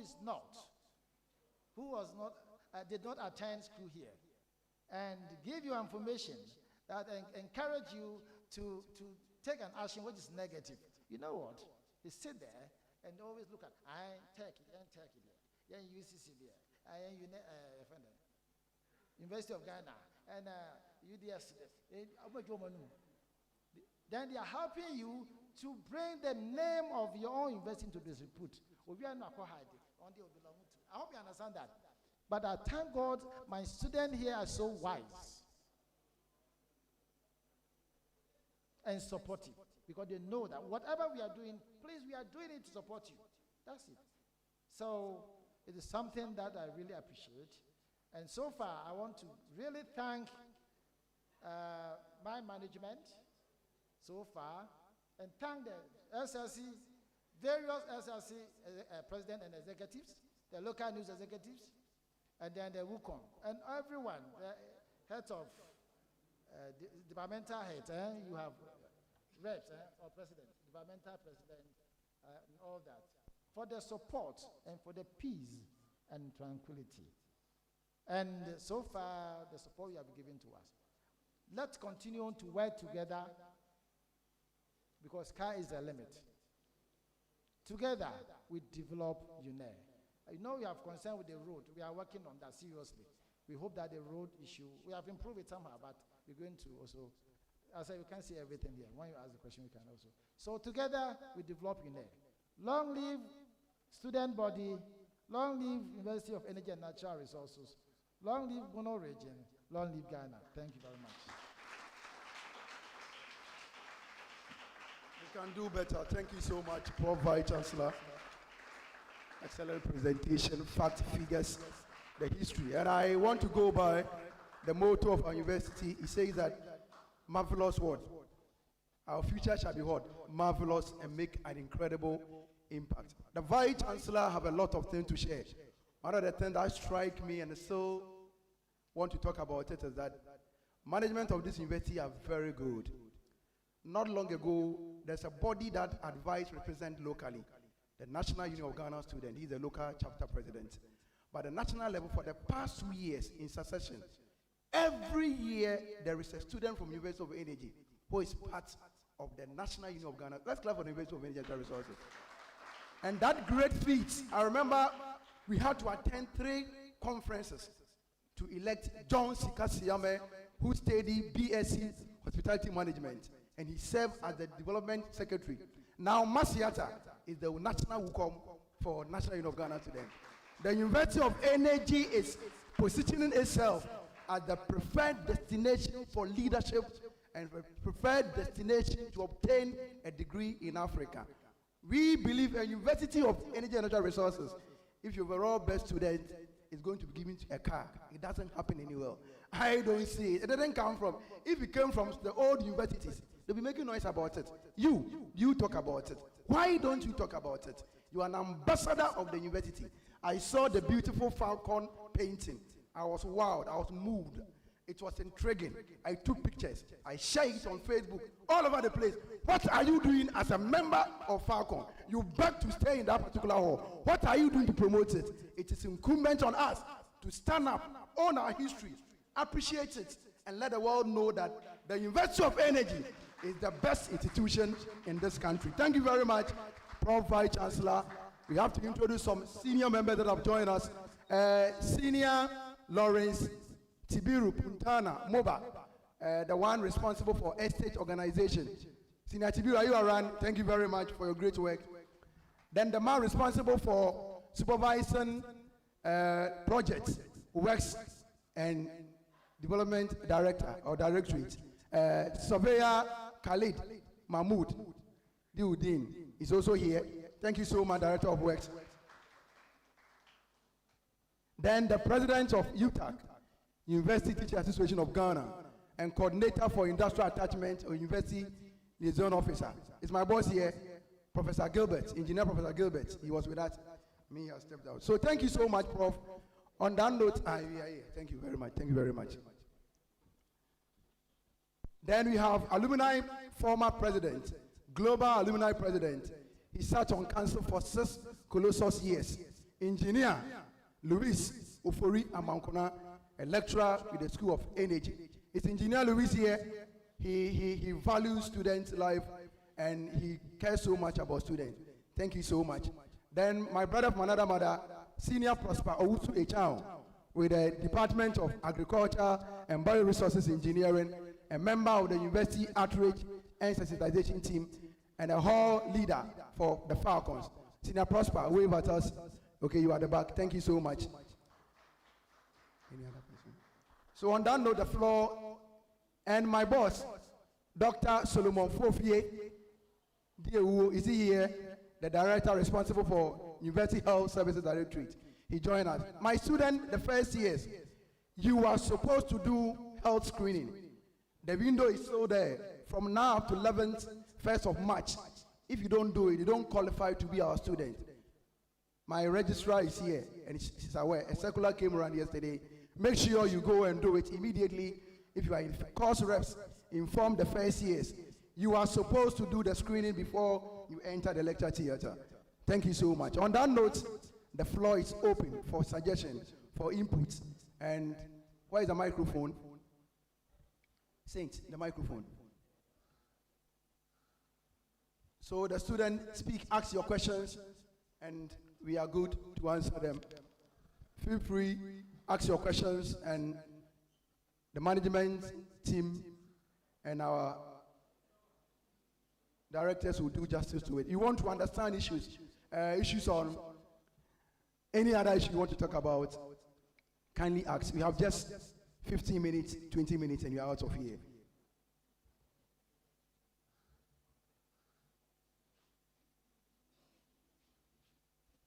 Your name, your program, and the question. Be brief about it. Okay? Thank you so much.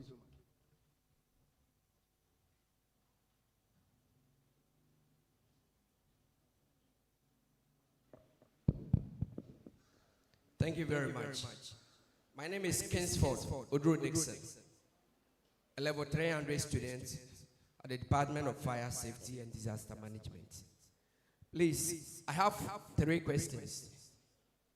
My first question has to do with the no-chair syndrome. And VC made us understood that the school management is working on to procure some of the chairs. But at the top there, where the satellite station is, we see a lot of broken chairs there. We will want to respectfully ask whether they can maybe do something about it so that we can have chairs to sit on. Because it's sometimes frustrating to stand for 2 hours for lectures. Second question has to do with the dusty nature of our university environment. Sometimes after lectures, when you reach town, they will see you, they wouldn't even see you as a university student. You come around and with dust all over your body due to the poor nature of our roads here. So I'm asking, what is management doing about it? Then the last one has to do with our washrooms. Those that are open, you go there and there is no water. And most of them too are locked. So sometimes you have to keep waste product on your body for a long time, maybe after lectures when you go home, which is also not good for our health. So I'm asking, what are management putting in place to curtail these problems? Thank you.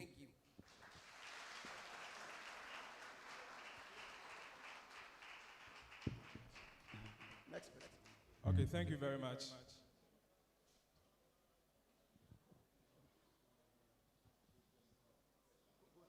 Okay, so thank you very much. My name is Bismarck Dodep, and I'm the course rep for Electrical Engineering Level 400.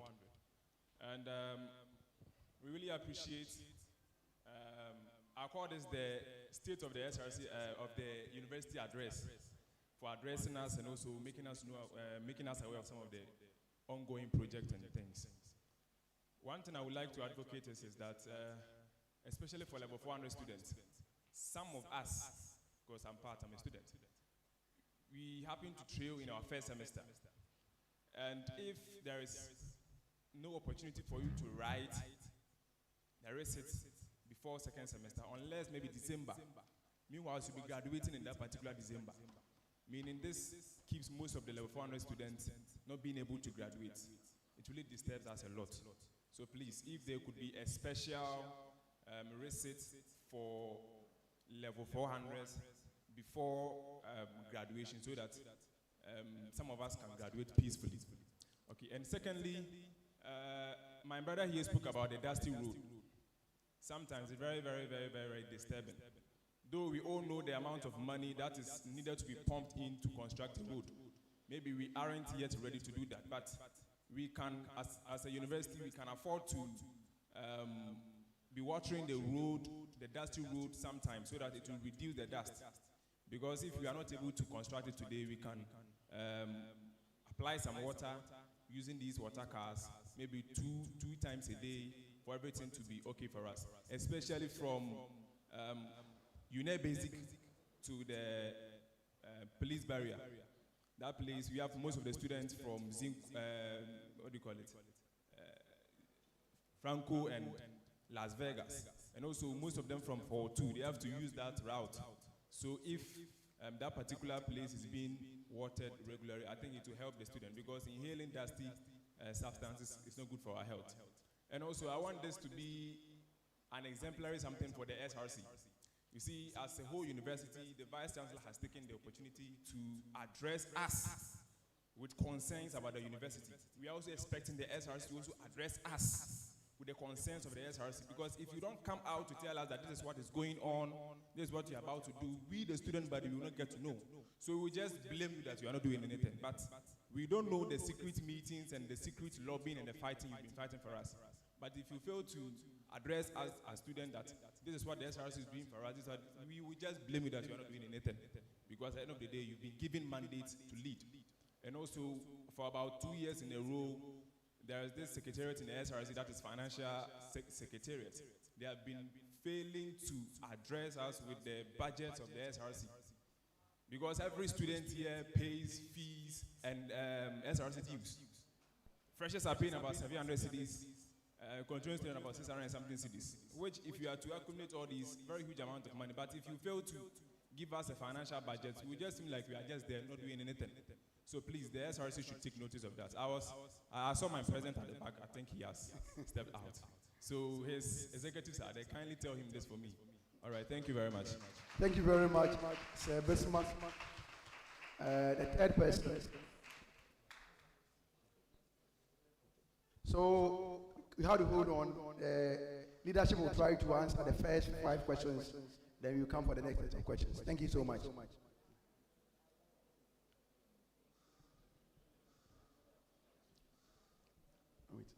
Wait. So the reminder is that sitting here, your father may be an MP, your father may be a cabinet minister, your uncle may be a close associate of the president. The university want to solve its problems. You get it. So if you know anybody who is influential, get in touch. Let's get solutions. But for me, I believe that it is a work in progress.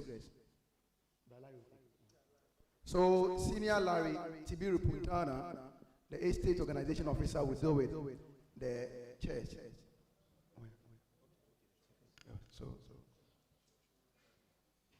Good afternoon. I appreciate the question that the gentleman asked. With respect to the tables and chairs that you find at, we call that place Ifi First Residence. Over time, management has engaged a furniture maker to be repairing those tables and chairs.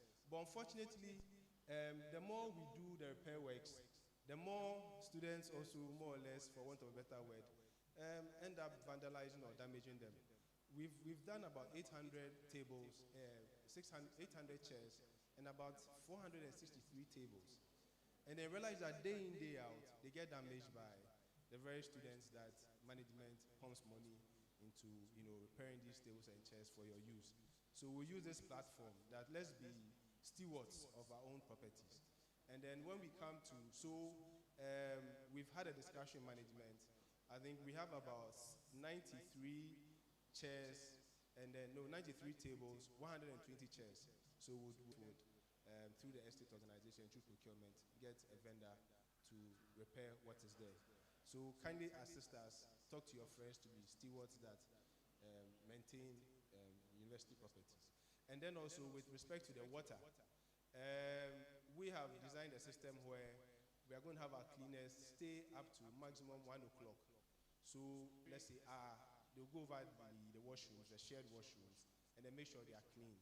With the water, we are looking for alternative sources. Actually, management has given us money, funds to work on those alternative arrangements. We are starting tomorrow.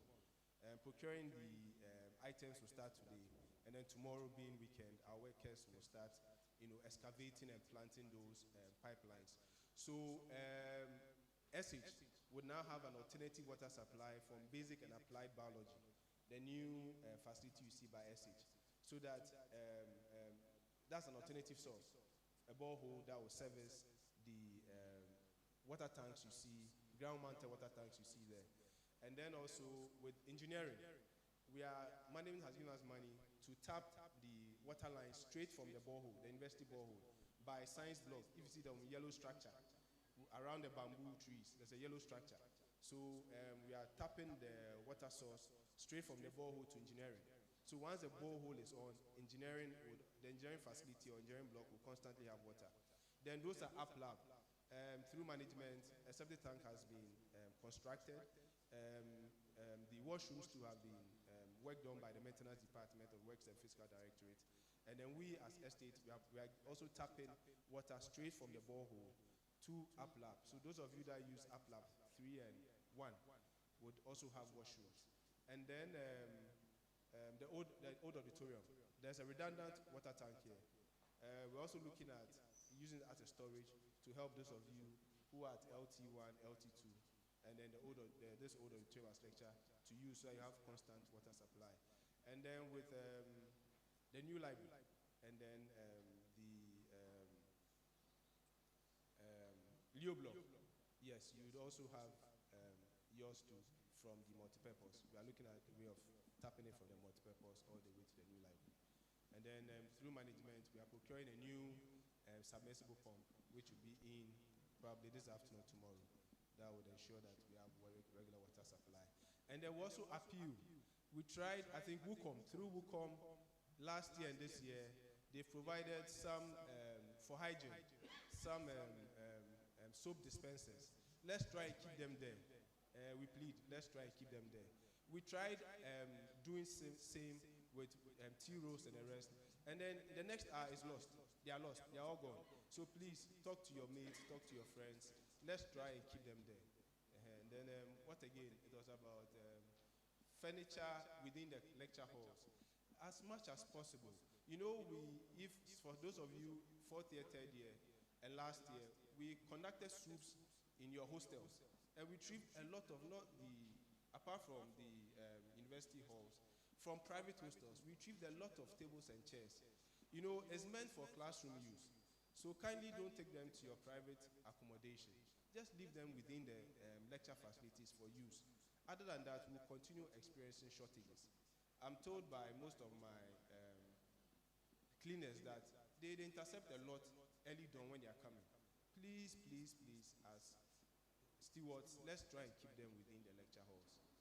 And then, like Lizzie said, we are procuring more furniture, and in no time, the furniture issue will be a thing of the past. Thank you. So, my boss. Thank you very much.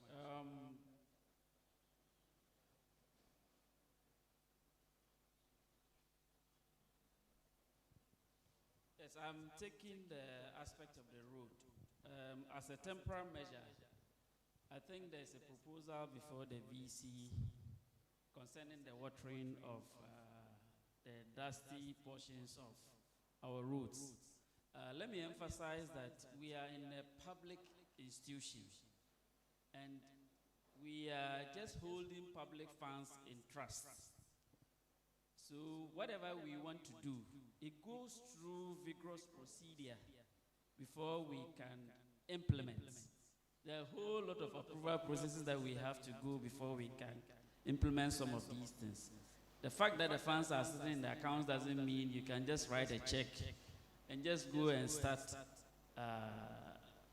building something or just buying something for use. So you bear with us on that. And on a permanent solution to the road, honestly, the road had been awarded some time back. And in the road contracts and any contracts, if the contractor is not performing, there are remedies in the contracts that can terminate the contract. So in this case, to get it done, the project was terminated, repackaged to be re-awarded. But you know how our political landscape is. Once there is change of government, in some times, or most times, you have to start all over certain things and certain procedures again. And that had been followed through. And as at last week, if I'm right, I was at the Jubilee House with the Vice Chancellor and other management members to plead that the Chief of Staff adds his voice to all our outstanding projects, and especially the road network. And we have a positive feedback. But it's like I said, it's going to go through a process. And as of last week, I think the Vice Chancellor made a follow-up with another letter to the Jubilee House. So nobody is sleeping on the job. There are efforts being made, but it's just the fact that sometimes they are beyond our control. So you bear with us whilst we... Okay. So you bear with us whilst we get these things fixed.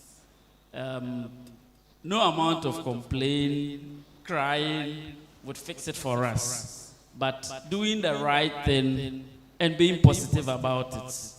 Thank you.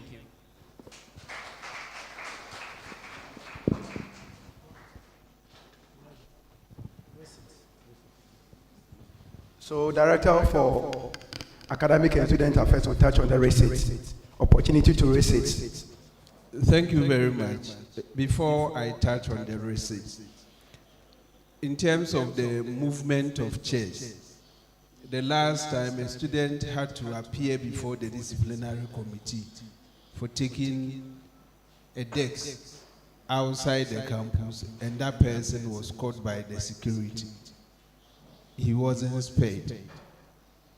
He was made to pay a fine 5 times the cost of the desk. So please, let's be careful. Let's also send this across to our colleagues that no one should attempt to take any decks outside campus. If you are caught, you will be in breach of the rules, and that will attract sanctions. In terms of the races, we will explore that. We have tried it before, but we will also reconsider it again. Thank you.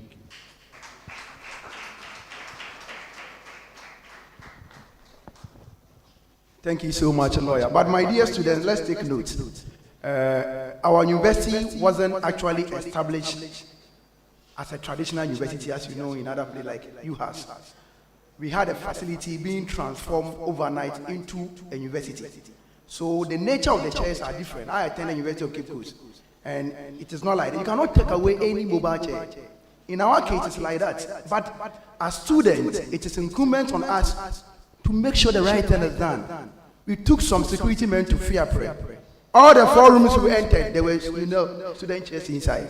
Why will you do that? Look at the motto. It says knowledge, integrity, and impact. If you have integrity, you will not take our chairs away. Why are you keeping the chairs in your dormitory? Why are you keeping them at the diaspora? There was a story last 2 years. We went to Bolgatanga. Lo and behold, University of Energy and Natural Resources chair at Bolgatanga Station, Bolgatanga. Why? So it's like you agitate. Let us buy. Management is forced to go and buy because they want students to be comfortable. But going forward, we need to look at it very well. And people ought to be punished and shamed. That is the only way we can bring a finality to the chest syndrome. I think it's artificial creation. How many can we buy? If it's bought and stolen, you don't fix the problem. So, my dear students, let us work with management and leadership to do the right thing. Don't tell that to your friend who is keeping it to bring it tonight. Tell that to your sister to bring it tonight. It will help the University of Energy and Natural Resources. Thank you so much for the wonderful answers. So, we come back to the student. Few more questions.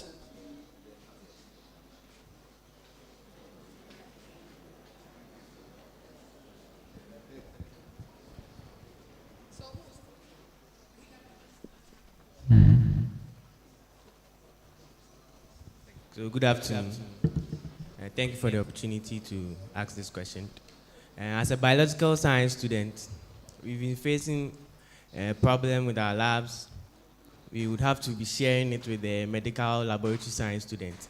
And then when the fees allocations to come, we see there's a section where money is deducted for the laboratories. And I just want to ask how and where the money is being used, because we are suffering a lot. We have quite a difference in our respective courses. So, yeah, that's my question. Thank you very much. Next person, please.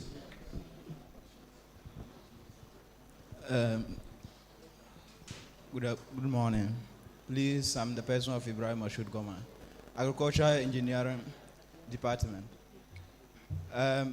Please, my concern I also have is, I'm an engineering student, and most of the time we work at industries and other facilities.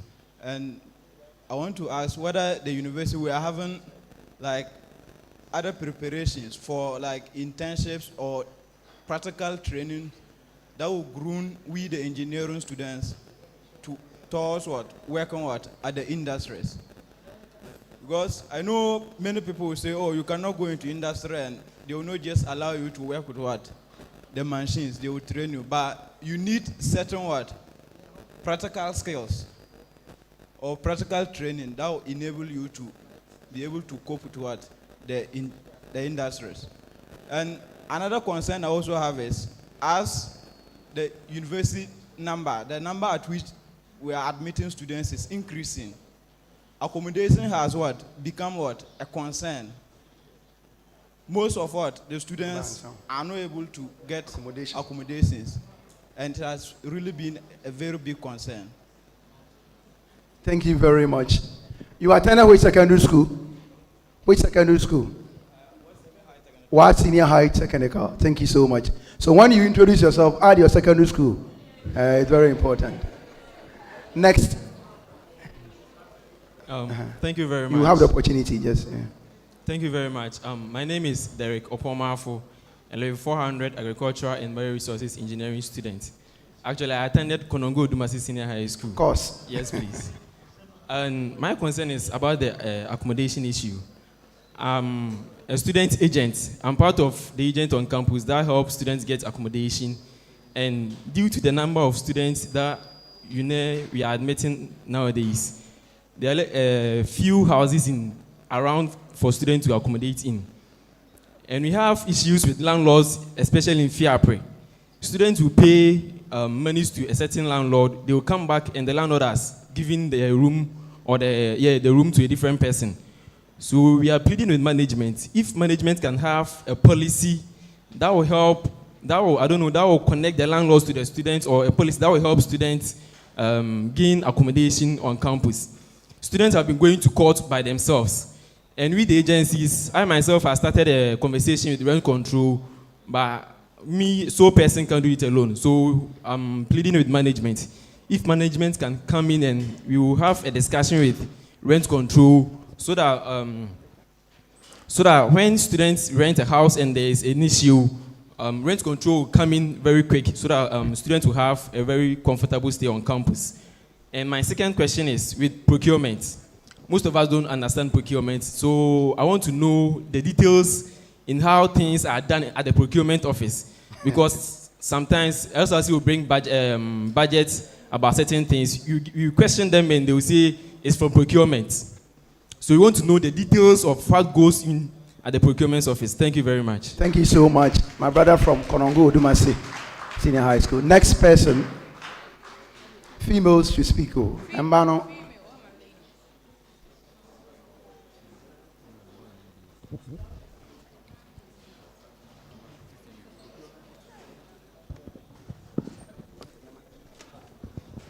Good morning. Thanks for the opportunity. My name is Evelyn Kunama Kunedu. I completed Agri Memorial Senior High School. So please, what I want to ask is our sports field. I don't know what is being done about it, and I'm not actually into sports, but I feel like our sports field, it doesn't fit us. Recently, we heard that UDS and other universities engaged in some sporting activities and they won, and I mean, it highlighted them more, it made them gain some recognition, so please, if you can work on that one for us. And then secondly, most of the electrical circuits around, the one in our lecture rooms, most of them are damaged. So when you're on campus and you run, your devices run down on battery, we wouldn't be able to charge. And then, please, I understand that we are by the roadside, and when we are crossing, we should be careful. There are zebra crossings, and most of the drivers, when they get there, they don't respect it. So I don't know how the university can help us with that. So thank you. Thank you so much. The last person, then we will let the leadership answer. Amosa. Okay, thanks very much for the opportunity. My name is Adono Israel Edem Koku, and I completed Techiman Senior High School. Super Okay. test. Assistant Boys Prefect, right? Yes, please. Okay, understand that the school is working tirelessly to make sure that students are being helped out, or our concerns are being worked on. But when it comes to internet connectivity, that's one thing we cannot say we are not going to talk about. When you come to campus, we can see a lot of Wi-Fi lists. We can see EduRoam, we see guests, we see students, and a whole lot of Wi-Fis that are supposed to be working in the university. As when we came to the university, we were being told at the orientation that students are going to be briefed on how to access these Wi-Fis.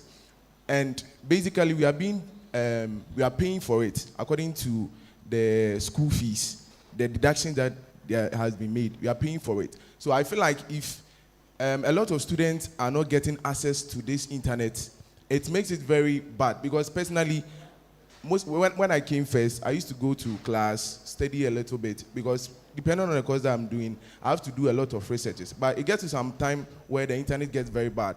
So I'm pleading on the university or the IT directorate to kindly work on the internet for us. Understand that some of the agenda boys have started sharing the password and stuff, but personally, there are some of the Wi-Fi's, when you enter the password, you are not able to get access to it. For the students like this, I've tried several times, I haven't gotten access to it. For the EduRoam, in fact, it's only guest, but currently, as it stands right now, guest is having an issue where when you connect to the guest, what you get is no internet. No internet. So please, understand that the university is working, but when it comes to internet connectivity, that's one thing we should also pay attention to it. Thank you very much. Thank you very much. So we will deal with these questions and come back. My brother from Super Test, Techiman Senior High School, who served as Assistant Boys Prefect, he's here. Congratulations for joining this community. Good day, University Management. My name is Amakuna Rubin from Obuasi Senior Technical School. Yo. And then my first concern has been addressed about the chairs. I'm from the Department of the Biological Sciences, and then we really struggle in terms of chairs during lectures and other stuffs. And so since it has been addressed, let me move on to my next concern. My next concern is about I would like to inquire about the progress of the establishment of the medical school, as to people are interested, and then it is also parts. It is going to help, in fact, uplift the name of the school, because it will be part that is going to play a role in the health aspect, especially in the school. And so I would like to inquire and then see about the progress of the medical school. Thank you very much. Thank you so much. So let's deal with these questions, and then Senior Daniel Benfo, you walk us through the internet issues. Thank you, that Director for IT.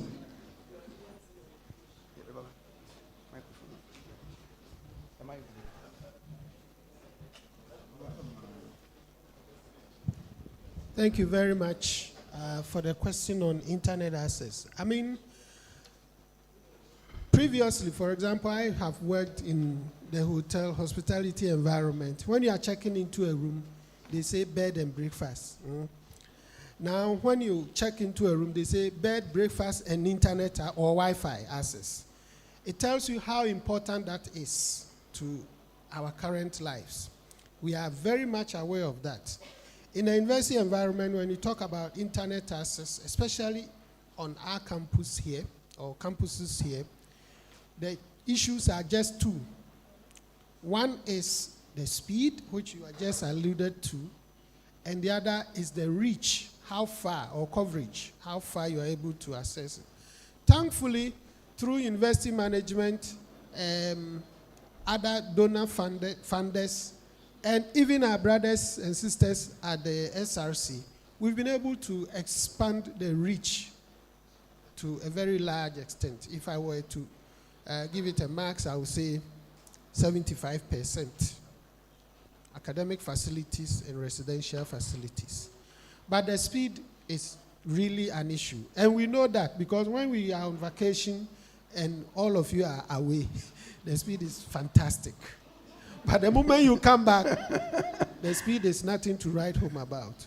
But we have worked assiduously on it. And I can assure you that very, very, very soon, we have the assurance and support of the Vice Chancellor, your father here, and that will also be a thing of the past. So just cross your fingers, pray for us for divine guidance and support.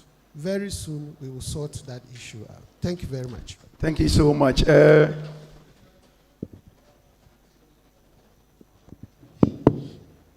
So before Director of Sports takes over, we are the record holder for GUSA, 800 meters record.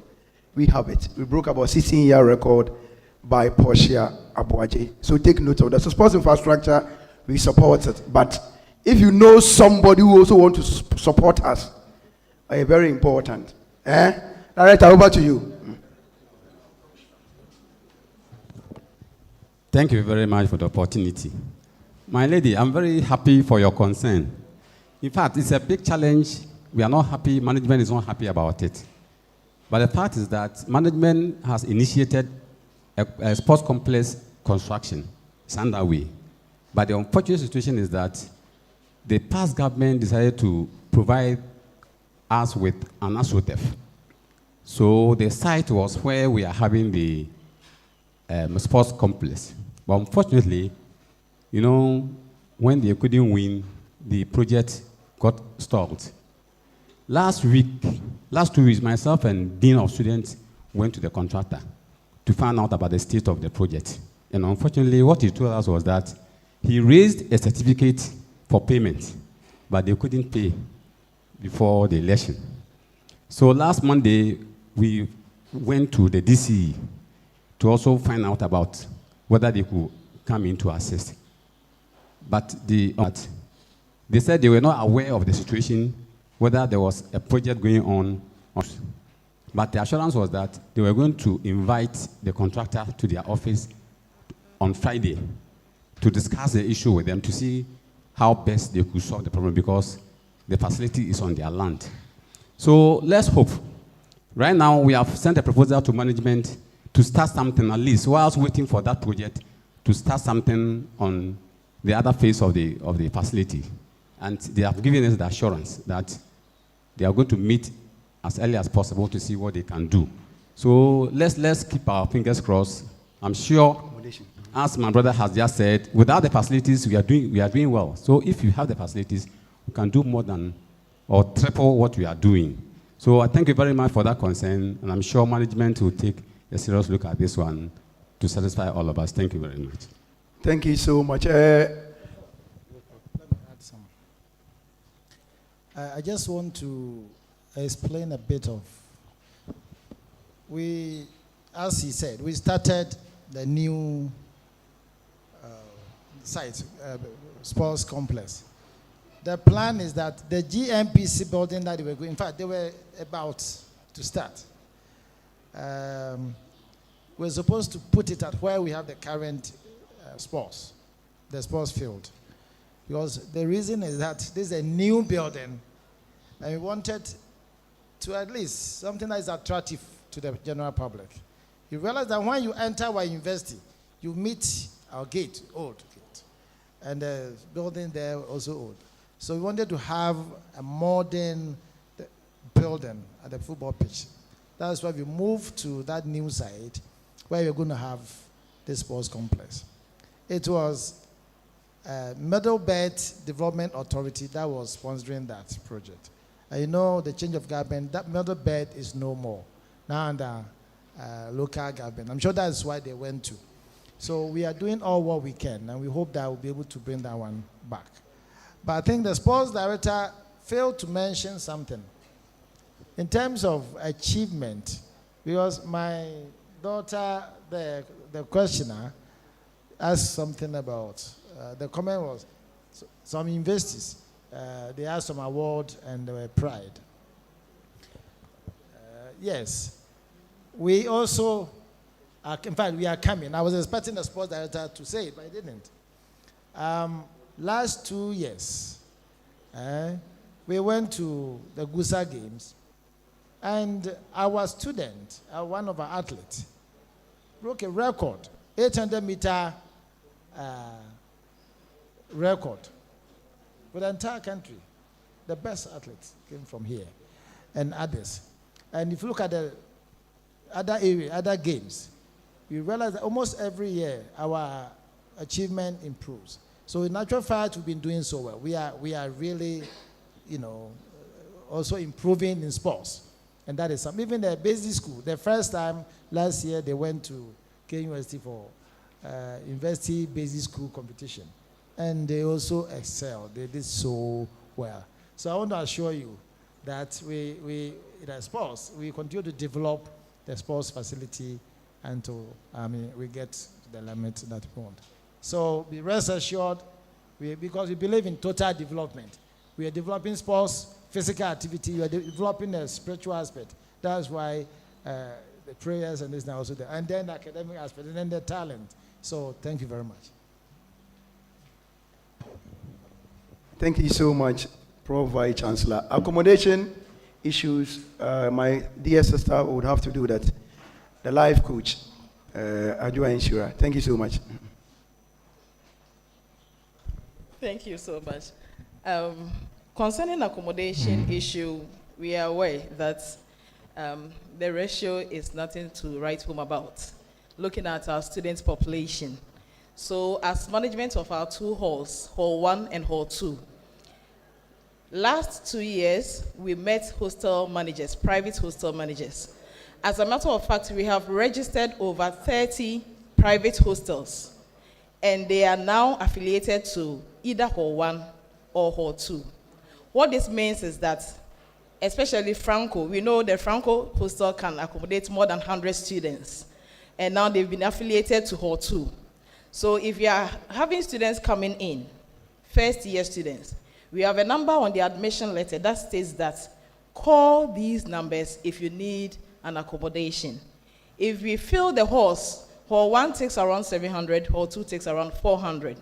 So you are able to take only 1,100 students for our 2 halls. But when we are done filling the halls, we then begin to post our students to the private hostels. They are not just private hostels, they are affiliated private hostels. We have had hall management going there to check the facility. Before we can register you under either Hall 1 or Hall 2, we check whether your hostel is very conducive for our students. You have Wi-Fi, you have all the facilities that can support their learning.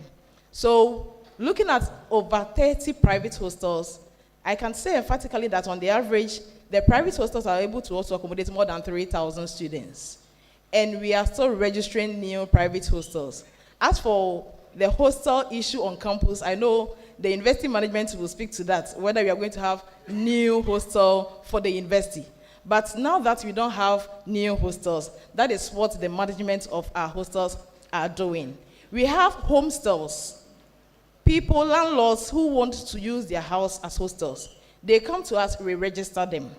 Now the problem is that we have students who have preferences as to where they want to live. So mostly the issue, the landlord issue our agent spoke about, has to do with students who go and stay at places that we have no knowledge about.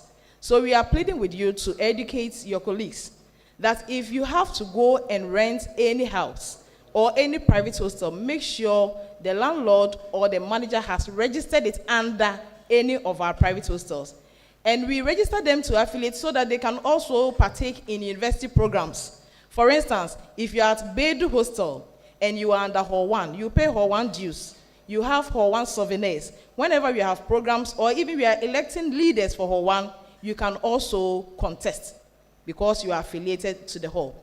So very soon, we will have more hostels. Now we approach landlords. Whenever we see somebody putting up a building, we approach them and request that they register under us so that we will post students there.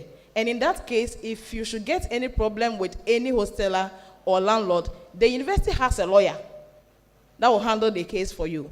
But if you go and stay around any place that we have no knowledge of, sometimes it becomes difficult for us to come in whenever they want to dupe you or siphon money from you. So please bear with us. Educate your colleagues that if you want to stay anywhere, make sure that the hostels are being registered under the university. You know, we have had hostel managers who didn't want to register the hostels under us because they want to charge exorbitant charges. And sometimes we caution them that if you don't register your hostels under us, we may not ask our students to come there, but by the time we say Jack, our students have overcrowded those hostels. So sometimes we would want to crave on your indulgence. Please get to know the hostels that are under us so that whenever you have hostel issues, we can also support. And we know that with the help of the government, subsequently, we will have school hostels. We know PPP, there are private hostels that are being put up. We know there is a 1,000 capacity hostel, and if you pass by Hall 1, you'll see the place has been covered, and very soon we know that it will solve some of the issues. Thank you very much. Thank you very much. So IT director, I want to talk about the hostel. My hostel are very important in solving accommodation issue digitally. Just to buttress my sister's point, so we, at their request, we have developed a system that registers all the private hostels on that system. So in addition to the number that my sister just spoke about, you can encourage your friends to come onto the platform and look for accommodation on the platform, because all the hostel operators and homestay operators are going to be registered on the platform. And so you'll be able to book your accommodation and pay for your accommodation on the platform. That way, you will not be a victim of overcharging and other ways by which students are being exploited. Thank you. Thank you very much. Let us try to be vigilant and responsible. Classic case in point, beginning of the semester, somebody, not a student of university, you took about 15 students' money. They just went online, saw the picture, saw the buildings, and they paid the money without consulting the university. I don't get it. We have official land given to you. Why will you avoid it and use a third party? So please, let us be vigilant. Head of Security Department, Uncle Zach, have a word for you.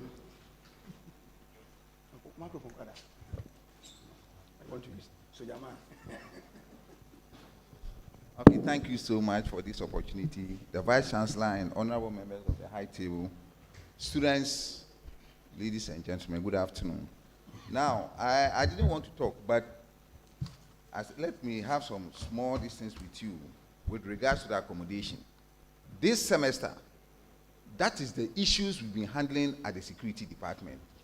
And you see, to be honest with you, most of these problems come from you, the students. I will not hide it from you. Because how can a student be in Accra, Kumasi, and see, what do we call it, accommodation on internet with a price like, then he will pay, that person will pay on mobile. You see something on internet, who told you that what you have seen is real? So if you are a fan of buying things on the internet, it's two things. You either have the right thing or you get problems going forward. You are saying that 15 people. There's a hostel around the airport area there. This semester, about 60 students. I hear the hostel belonged to one doctor.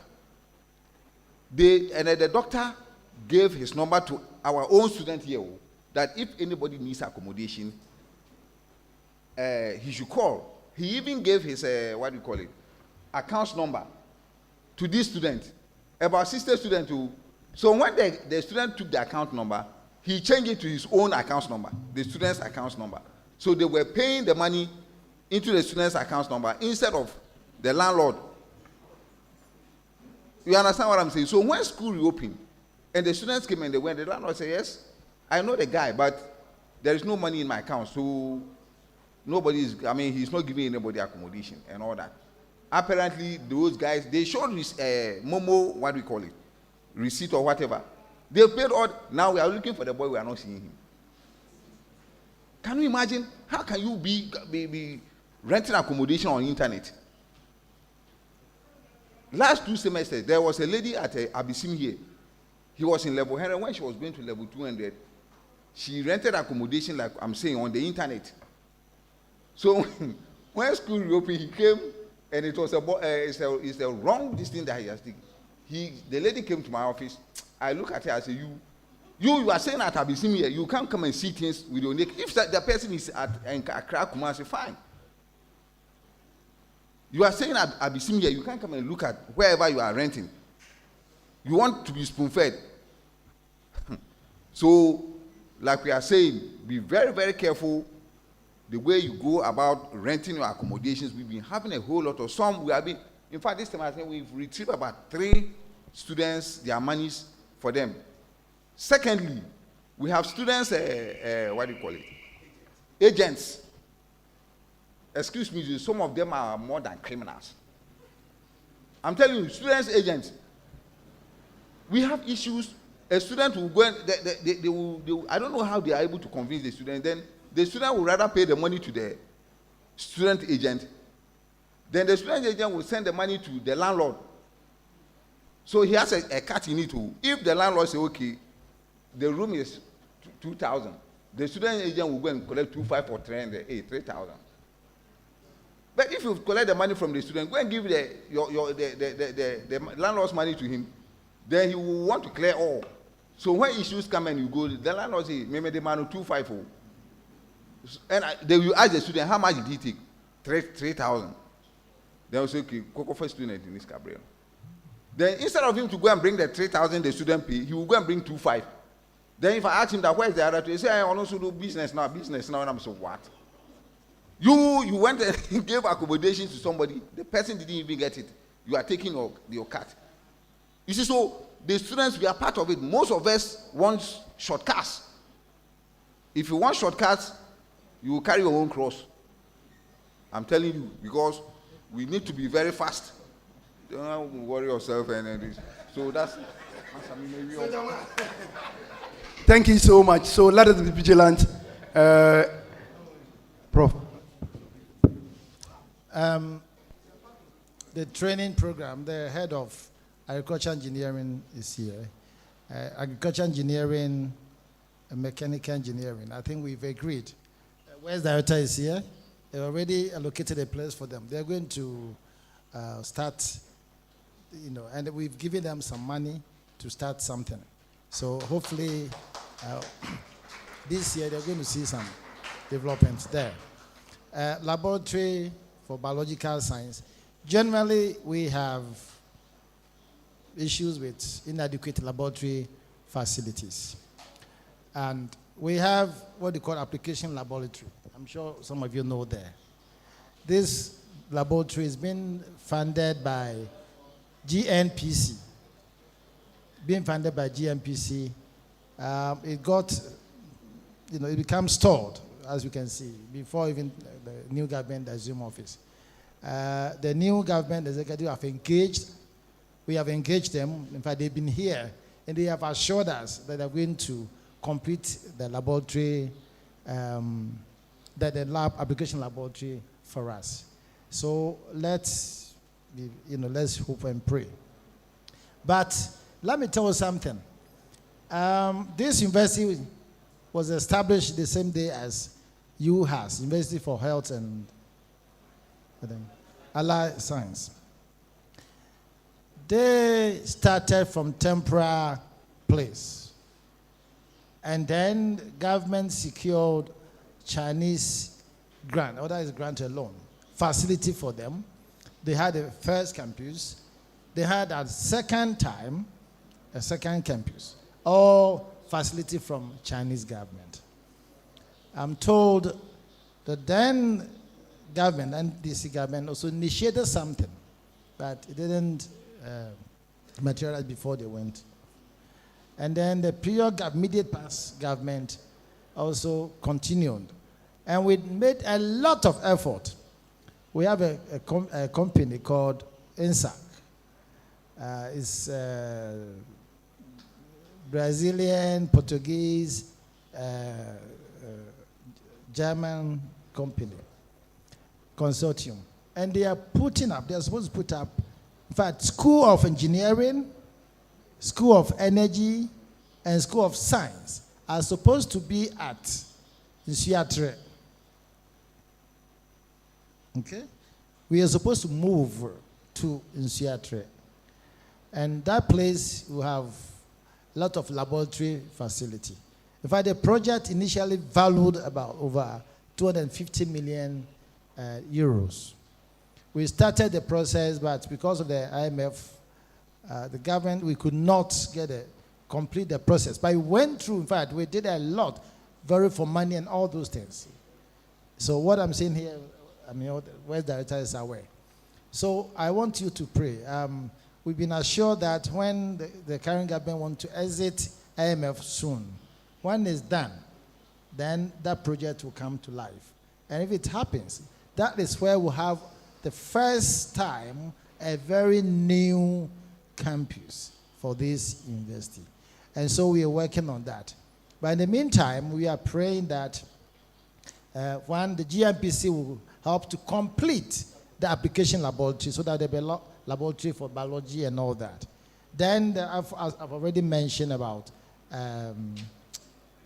mechanical and civil engineering. If you look at a new master plan, you're talking about a crossing. In fact, it's a concern.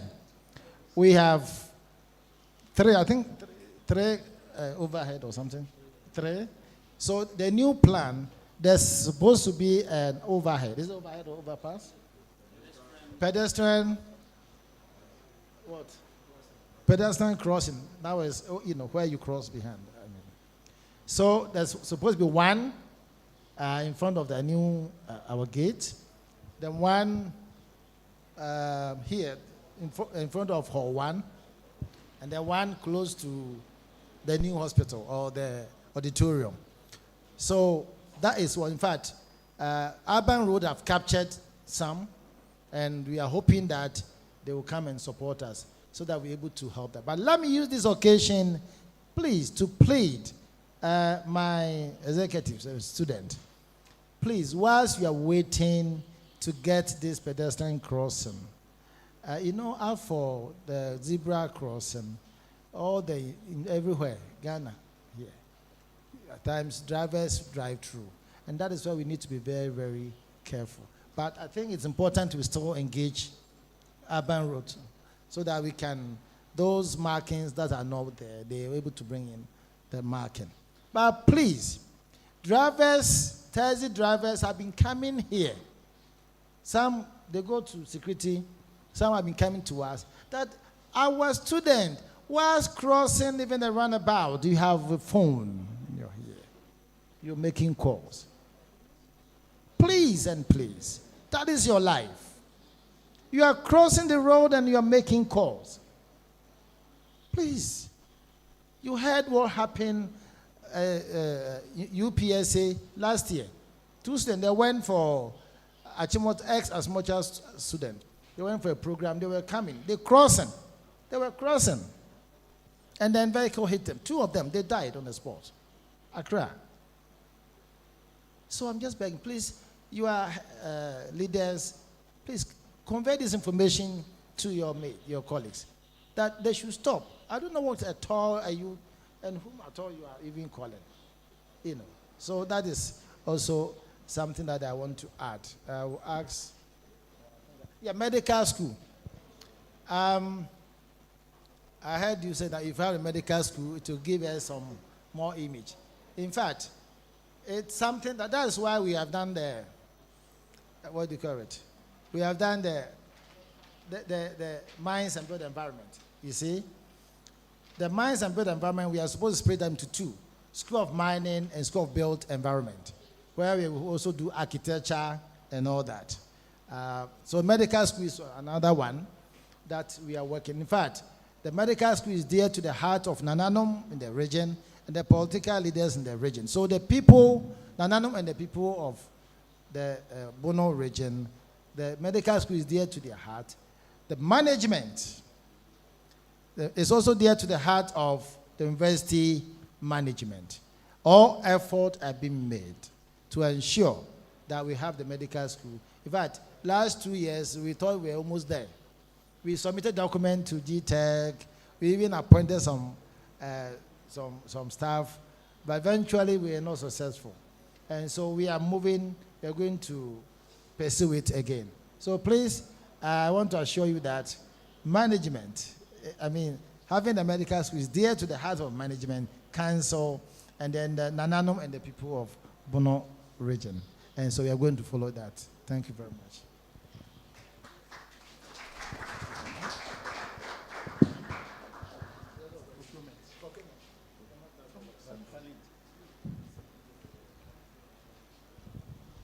Thank you so much, Prof. Vice Chancellor. Director of Works will take over the procurement-related issues. They want to understand why LSRC budget, you see, they say it went through procurement, they say it's this, and they want to be educated adequately. Thank you very much. Before I proceed with that, I want to make some few comments concerning our maintenance. The existing infrastructure is still under me. We have this challenge where our brothers and sisters are not behaving responsibly.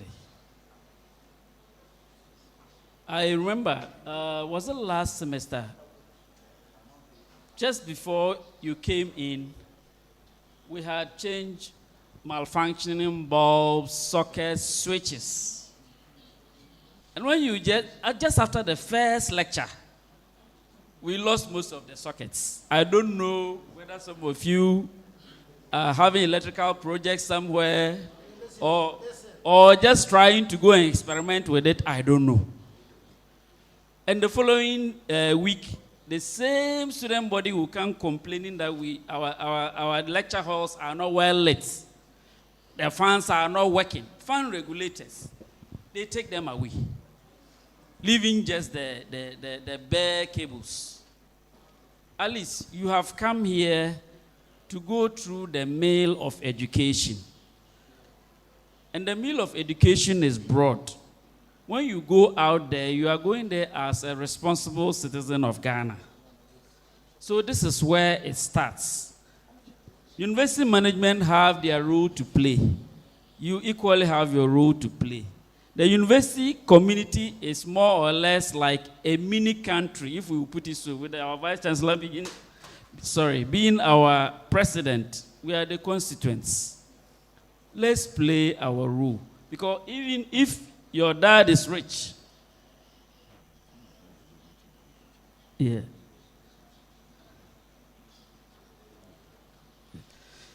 If your dad is even rich, and each time he buys anything for you, you destroy it, financial fatigue will catch up with him. So please, some of us have the mentality that, oh, I have paid for it, so I can misuse it. It doesn't show responsibility. WC handles are changed. They won't last a week. We put sanitizers and soaps just for your comfort. You carry them away. So you want to be, let me say, dadaba, but you are not treating yourself like one. So please, let's take note of that.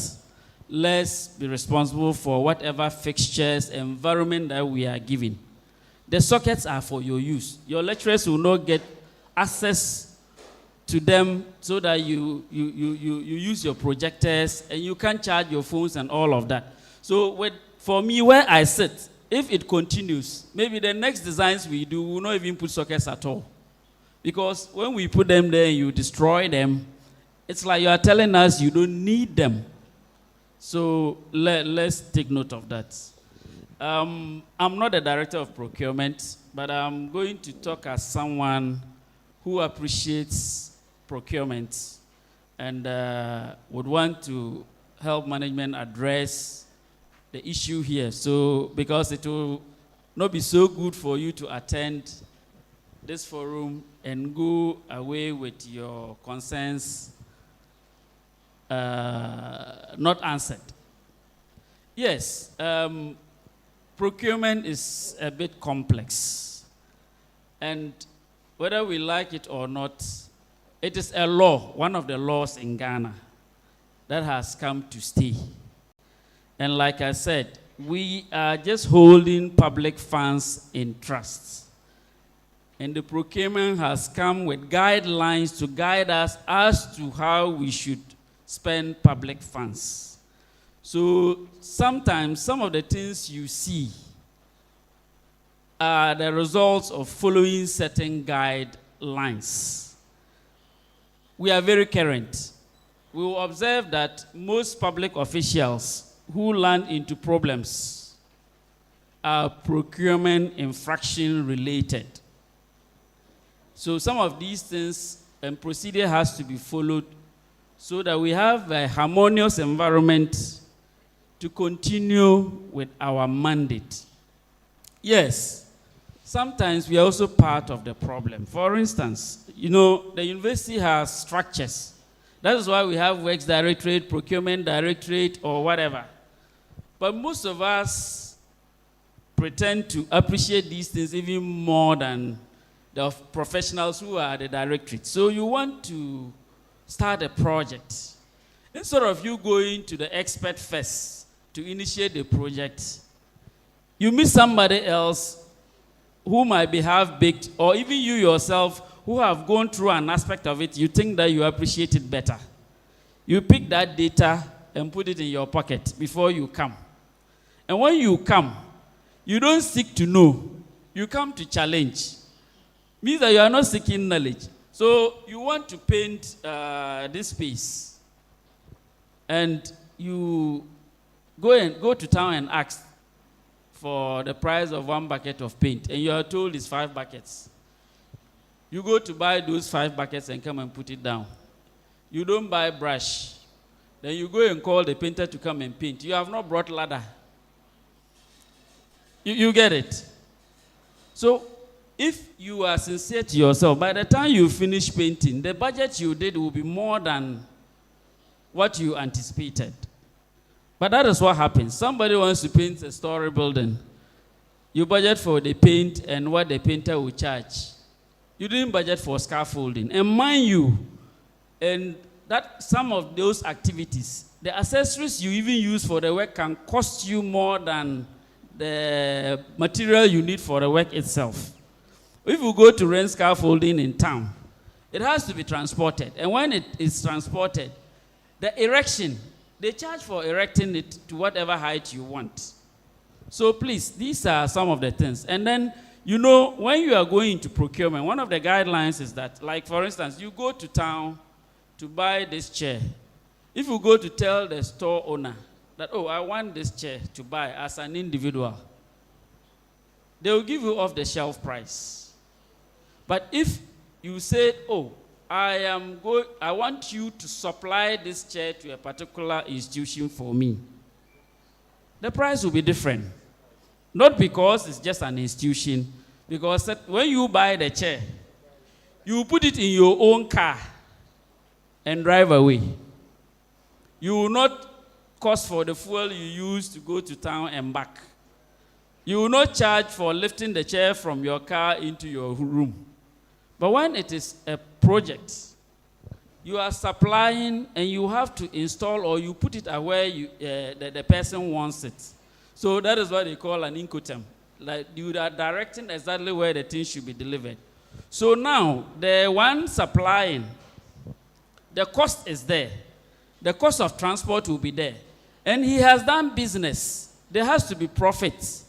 And it's a company or an enterprise. There are overheads. Taxes will be paid.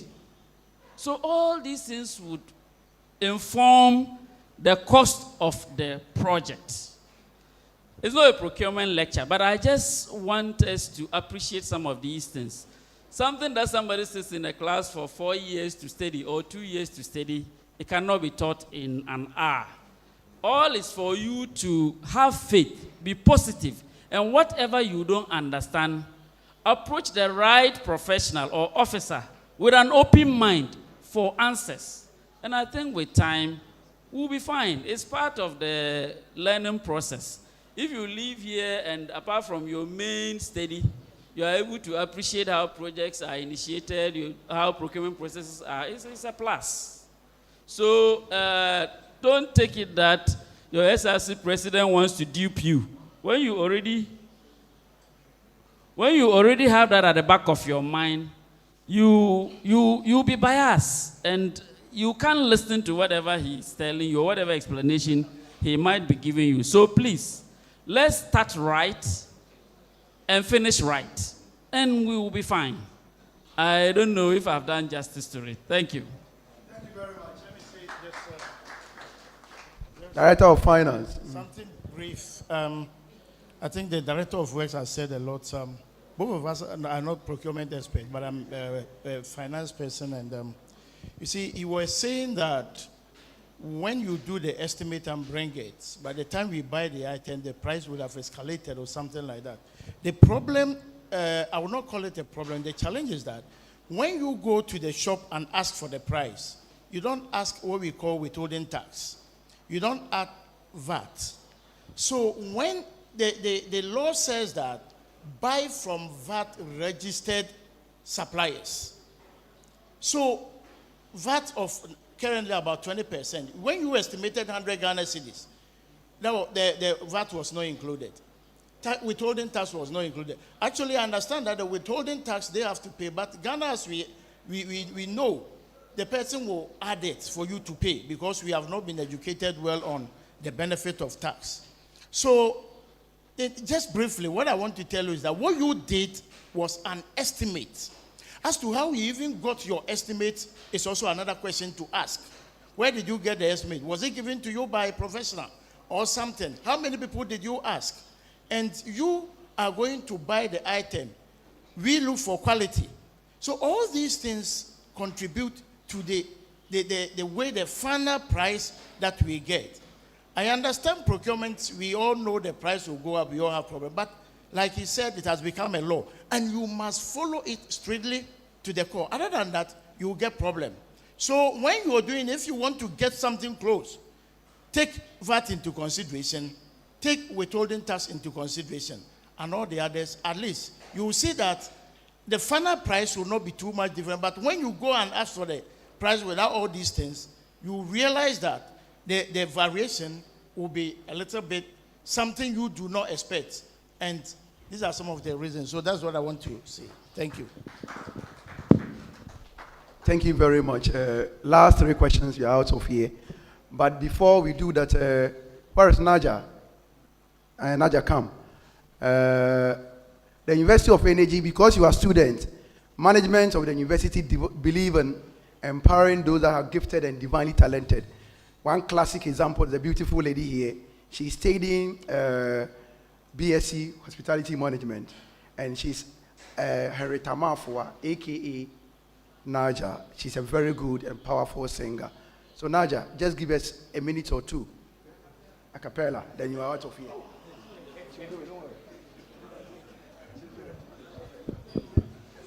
Okay, thank you so much.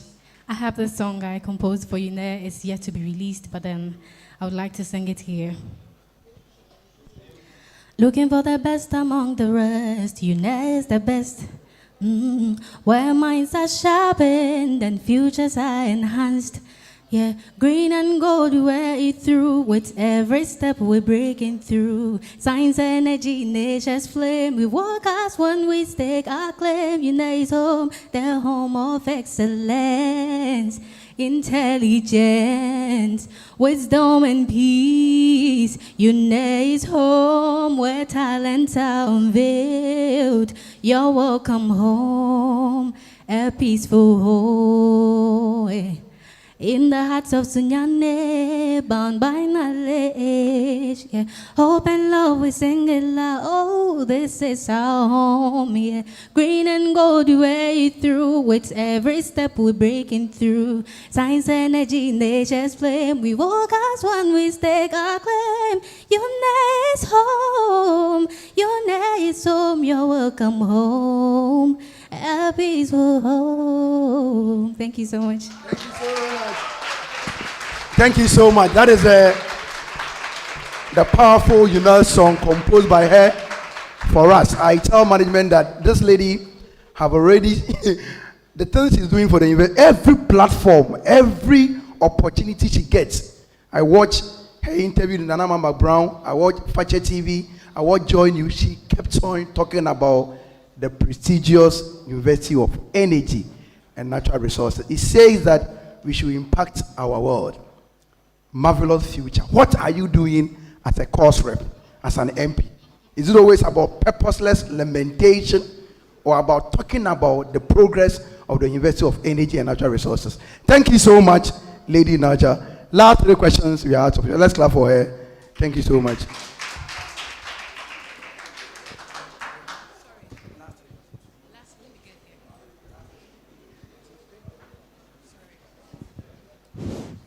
All right, thank you. Good afternoon. I'm Alex Etuya, BSc Agricultural and Bioresource Engineering from Laboni Senior High School. Yeah, Laboni Senior High. Please, my concern is that this school, we are doing very great. I'll start with Inactus UNE. When it comes to national competitions, we are about 15 universities, and Inactus UNE have been ranked one of the best 3. 2023, we were the second runner-up. 2024, we were the first runner-up. And last year, we were part of the best 4 teams. So I would like to know what the management and the institution is doing for the teams on campus, because aside Inactus UNE, we have forensic and other teams that will go for national competitions, and we lift the name of the school high. But before the competitions, we don't know anything, or we don't hear anybody supporting the team unless it is time and we write letters to them before. So I would like to know the plans they have for us in uplifting the school. My second concern is I'm an engineering student. Every year we do numerous projects and we send it to the lab. And when you go there, you see the projects rotten. During the vacation, there was a program called ICESS, if I'm not wrong. During that project, I presented a solar project, which is a solar project that uses coordinates. So it rotates and it harnesses the energy of the sun. After the project, one of the white people that came asked me that what are we doing with this project, because if you don't do anything about it, they will steal the idea and they will polish it. So my question is that what is the school doing concerning the brilliant ideas and the projects we are doing so that it doesn't go waste? Because after spending billions and cedis of money in doing that, we cannot left those ideas there. In other universities, when you go to Kenya University, even when they do a dustbin, they will pick it up, write about it and put it online. So I also ask the school to help us so that our name will go far. Thank you. Okay.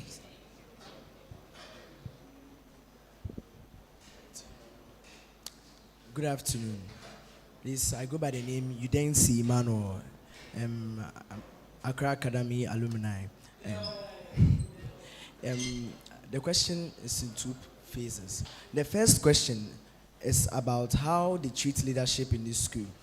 The leadership status being held in school is something that they disregard currently, because you cannot even identify who is a leader, who holds a portfolio, and who is going to govern a particular department or a place. The level 100s today, they do not even know how to identify the SRC president. Sorry to say, but it's quite difficult for them to get to know their own MPs or even their department presidents, and because we need some identification for that, and that is something I'm suggesting. But the second thing is on last year, it's about the initiative government did for us last year. The initiative was the no fee stress. Yes, that initiative was to assure students of their school fees. But currently, I'm a level 300 student. I didn't benefit from that, but the previous year, the level 200 students, most of them didn't get, or let me say, 30% of them didn't get their refunds. And this is something that is pressing. Yes, we know that the school is not particularly responsible for the monies being refunded, it's the government.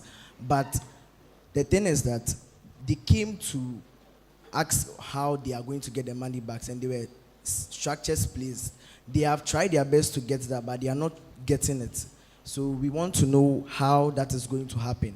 But even if it doesn't go back to them this year, the level 100s that are going to receive theirs this year, I want that money to be assured for them. Thank you. Thank you so much. Third person.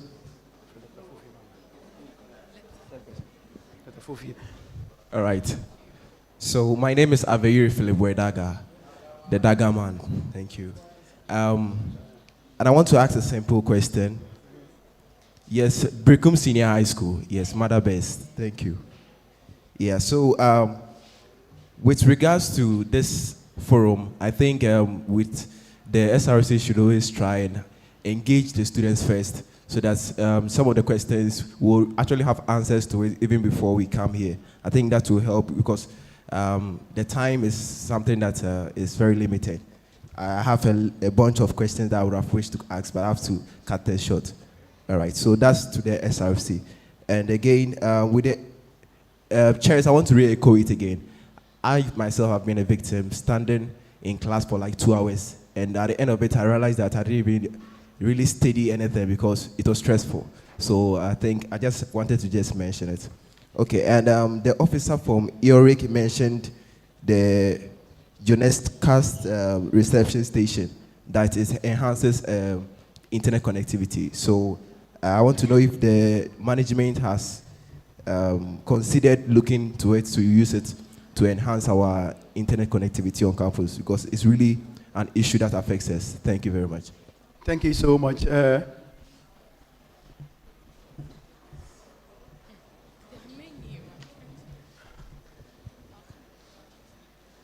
Thank you very much for this opportunity. My name is Akanze Getanga Joshua, an alumnus of Chenea Manfo Senior High School, Tastec.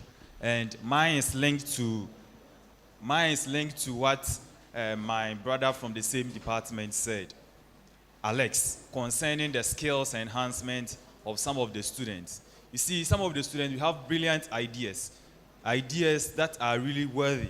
But then, we need refinement. We need the requisite knowledge to be able to work on them. And if we are to get incubation hubs closer to some of us, we will be able to refine our skills. We'll be able to know what it takes to be able to work on idea, what it takes to be able to pitch, get a lot of opportunities, platforms to sell our ideas, to let the world know what some of the students in UNER can do. And I believe that if we are able to do that, we will excel. And also, let's celebrate our own. If we are able to celebrate our own, people will recognize us. And it's through this recognition that we all be great. Thank you. Thank you so much. Last person. I go by the name of Usu Julius, a proud Baosa. Okay. So my first question is, I'm basing on the provisional timetable for the students. As we are talking now, we are on our 4th week, then we are writing our mixed sem. But my department as IT, level 200B, as we are talking now, they don't have academic writing in their timetable. Not only IT, many of them do not have some courses with the provisional timetable.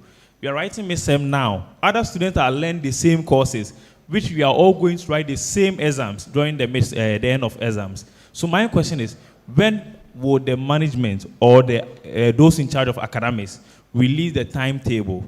And secondly, we are pleading with management to talk to our lecturers and also those in charge of academics.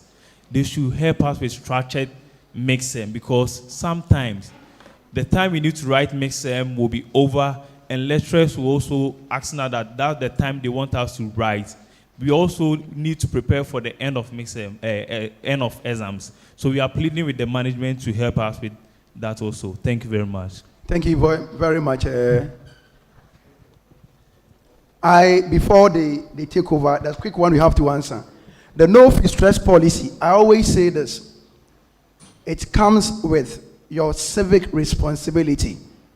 Now, as I know, because I'm a friend of the office, the 2024-2025, for those who are in second year, if you have not received your money, there's no way you can get the money.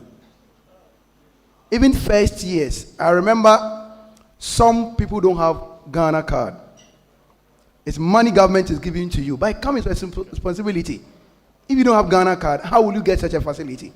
So please, my dear students, make sure you have a Ghana card, and then you go onto the system sltf.gov.gh, studentloantrustfund.gov.gh, and kindly go there and register to get your no fee stress policy. And then I was touched by a question on what is management doing for students that go for competition. This one, maybe you didn't find out. Let me walk you through memory lane. When Lois was adjudged as the best global speaker in 2022, the Vice Chancellor himself took Lois and the patron for United Forensic Society to the then regional minister, Honorable Justina Usubanahene, did a press soiree. From there, we went all the way to Accra, met the then Minister for Education, Honorable Yawase Educhum, just to expose her. And when you talk to her, she will tell you that she has changed because of that experience. I remember telling the regional minister, she never dreamt of seeing the regional minister. Then just last year,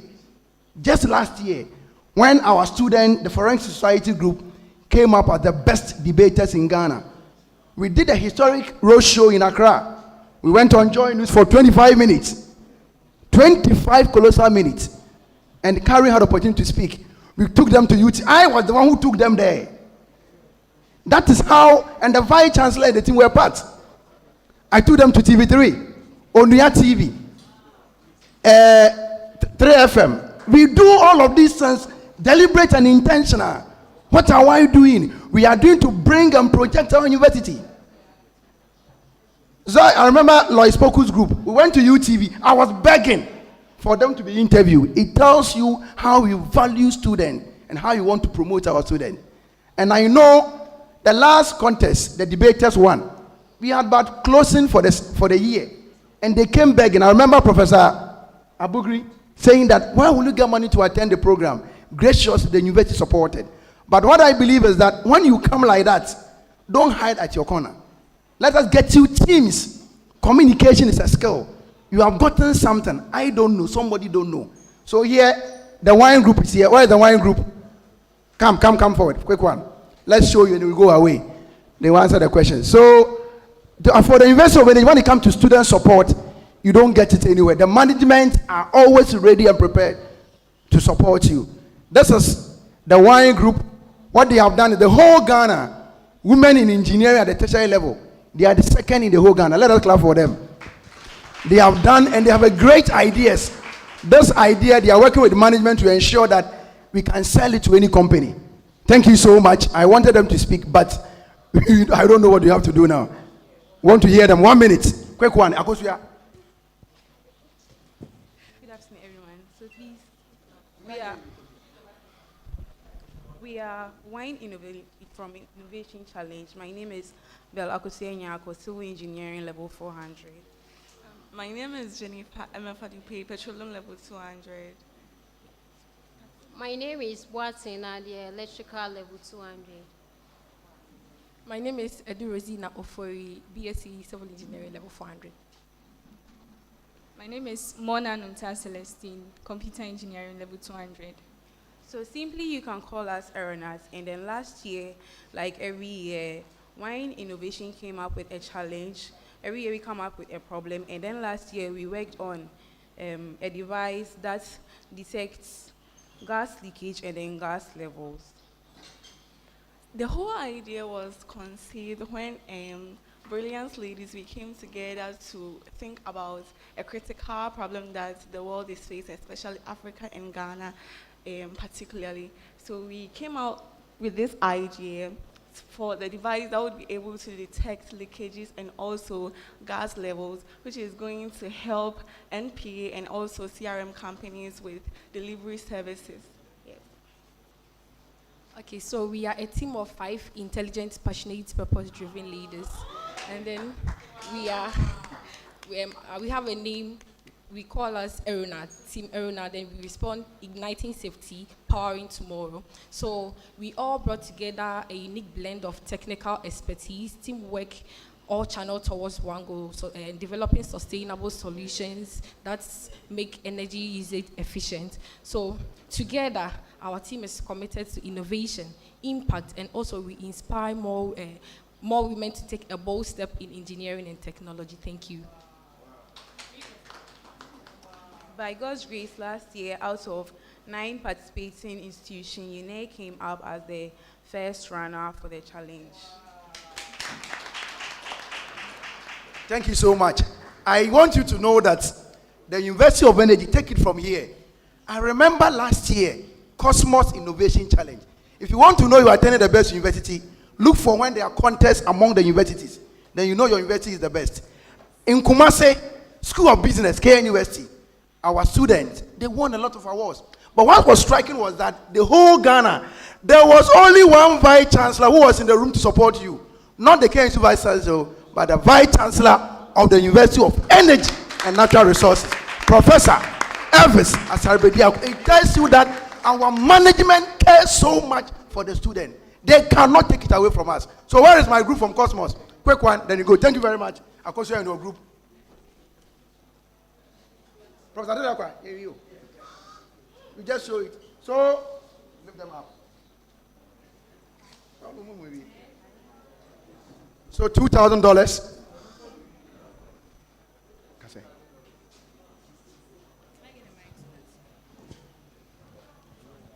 They were, you now present how many teams? We were 8, and you won 5 of them actually. UDS had about 15 teams, they won 5. So when you compare in terms of numbers of presentation, we are doing pretty well. Look at the money there, $10,000, so not cities. So the University of Energy continued to do very good things. And the Vice Chancellor was in the room to support us. So thank you so much, and God bless all of you. I wanted you to see for yourself and trust in the leadership and where you find yourself that you can make it from here. The next brigade is sitting down somewhere here. Thank you so much, and God bless you. Show you to them and you can sit down. Thank you so much. Thank you so much. Thank you so much. This is from the Cosmos Innovation team. God bless all of you. Thank you so much. That is the University of Energy and Natural Resources. Thank you so much. Director of Health Services, 2 minutes, and then we are out of here.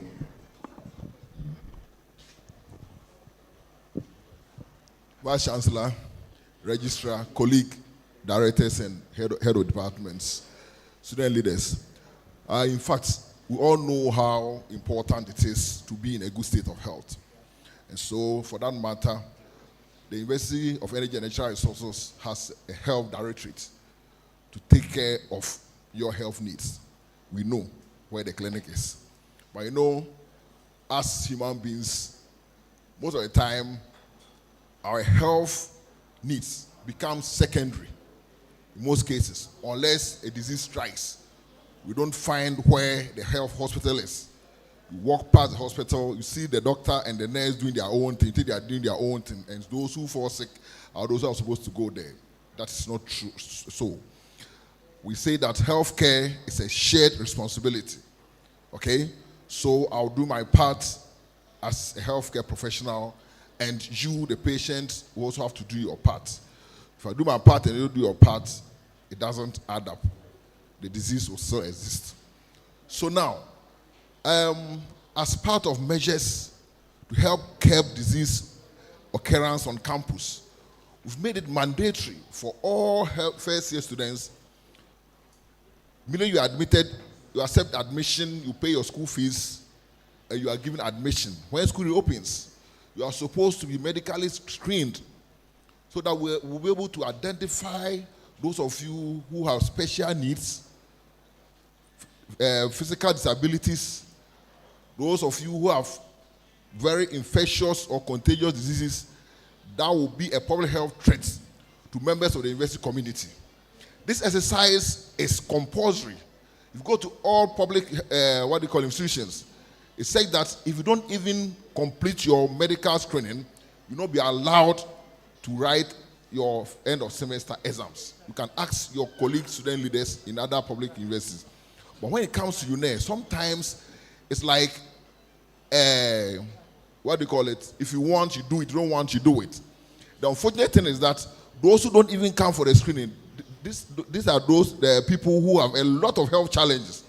Later on, during the course of the semester, they come to the clinic with a whole lot of medical reports for us to accept certain excuses whatsoever. Please get this message to your colleagues, especially the first years. We've started the screening. We've ended the first half. We've given the opportunity to come. We are here from today to 1st of March. All of them should come, and then we have the medical screening done for them. Even if it's only one person left, we are going to hand for that person, because that person might be harboring an infectious disease, which is can be very dangerous to the members of the university community. So please, we are going to look for that person and screen the person. Secondly, as student leaders, we want to let you know that healthcare is business. To be able to sustain health service delivery on campus, we need money. Okay? And so, to sustain it, we've been able to register the clinic with the National Health Insurance Authority. And so it means that if you have your health insurance card and you come to the clinic, you are going to be treated free of charge. Is that not so? So please, we are going to ensure that all students who come to the clinic must come with an active health insurance card. There's nowhere in Ghana or in this world that you walk into a health facility, you see the doctor free of charge, you go and collect medicine free of charge and walk away. How are you going to sustain the system? Okay? So that's why I'm saying healthcare is a shared responsibility. Yours is to get your health insurance card, and then mine is what? Render services. So if we are able to register all of you, we come to the clinic with your health insurance card, what's going to happen is that at the end of every month, we submit our bill, we shift our burden to what? The government. Are you following? The government says it's going to bear our cost of healthcare through the health insurance. So we're going to collect all our monies back from what? The health insurance office. Are you following? With interest or with profits. By so doing, we can help sustain the healthcare on campus. We see that our clinic is just a small place. Through the efforts of the Vice Chancellor, opposite the police post, those of you who are when you opposite the police post, there's a building with a green roof. It's not completed. That is where the University Hospital is being located. Vice Chancellor, we are still waiting for Ghana Gas to help us with the completion of the hospital. And when the hospital is completed, it's going to serve as what? A secondary facility. What we are having now is a primary facility. We also have a secondary facility. And so most of the cases that will come to the clinic, hospital, we're able to handle and then make sure we give the best care of best services to the university members, members of the university community. So please, tell your people, health insurance card is mandatory. Don't come to the clinic and come and tell us that, oh, this guy came and that we said we're not going to take it because he doesn't have health insurance. No. In your admission letter, it is stated clearly that you must come with what? An active health insurance card. I hope you've all read it. You know it. So please insist on your colleagues coming to the clinic with what? A health insurance card, so that we can sustain healthcare on campus and expand. Thank you very much. Thank you very much, Dr. Fofi. We take a closing remark from the Vice Chancellor, and then we are out of here. Thank you so much. Right. All too soon, we've come to the end of this innovative forum.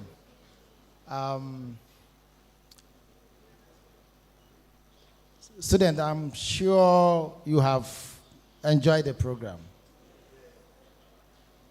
I'm sure you'll be happy for us to have it once a year or once a semester, once per semester. So, I want to thank you very much for your time. We'll continue to work together. It's very important because, as I keep saying, the university belongs to you. And therefore, whatever is going on to the university, you must know, so that you can support the university development. I'm told most of the time when the leaders, the student leaders, when you attend meetings and you hear a lot, you are not able to communicate. Share the information with your friends. You realize that you are the head course reps, departmental heads, SRC, and all that. If you fail to communicate and share this information, if you fail to disseminate the information to your friends, your colleagues, they will not know. So I'm pleading with you, please, from here, try and share. If you are course rep, share with your class. SRC, share with your constituent. And together, we build the university. I want to thank you very much for your time. We've been here for about 4 hours or more. Thank you. You're here because of the university. I know some of you miss lectures. It is my hope and prayer that whatever you miss, when you get your notes, the notes from your colleagues, you'll be able to understand things better. I pray that you pay attention to your academic work. We want you to be successful, because when we have alumni that is successful, it means the university have a future. Already we are doing so well. So thank you very much. To the staff, I want to thank you very much for your attention, able to make it up. Then, of course, the high table. Pro-Vice Chancellor, Registrar, Director of Finance, all directors here, and librarian.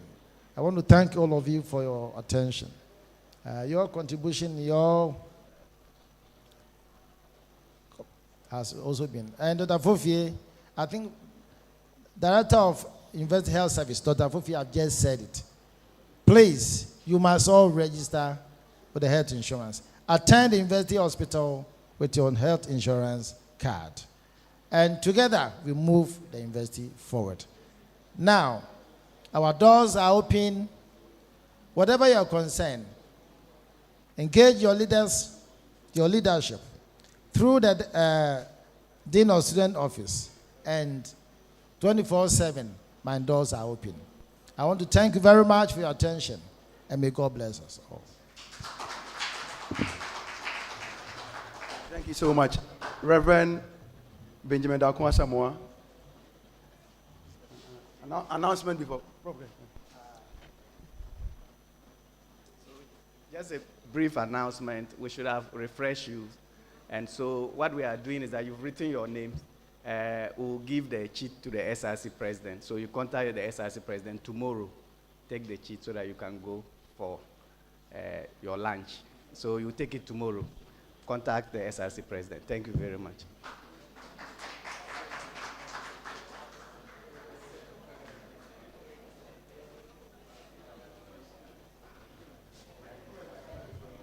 Shall we please rise for our closing prayer? We pray in the name of God the Father, the Son, and the Holy Spirit, immortal, invisible, only wise God. To you be glory, honor, adoration, and adulation for such a successful open forum ceremony. Thank you because we started in your name, and Ebenezer, this is how far you have brought us. We ascribe all the praise to you. Thank you for wisdom being shared. Thank you for the unity of purpose. Thank you for the comprehension and understanding among both management and students. We thank you for all that have been said. And as we leave here, we are not leaving your presence, but we're going to ask for grace. We pray for strength and tenacity for the management of this university to continue to lead us to our destined places in the name of Jesus. We pray for all ongoing projects. You said that the hand of Zerubbabel have laid the foundation of this house, and his hand shall also complete it.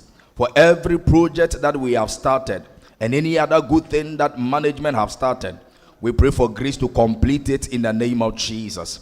We also pray for our student leadership. We pray for every student that they cannot to be with each and every individual at their hostels, homestels, halls of residence, and places of residence, including Doma campus. We pray that your light will continue to shine, that we shall hear only good and positive news with regards to our students. And as we live here, we pray that your grace that surpasses all understanding, your peace will continue to reign in our heart and our mind, even now and forever. In Jesus' name, amen.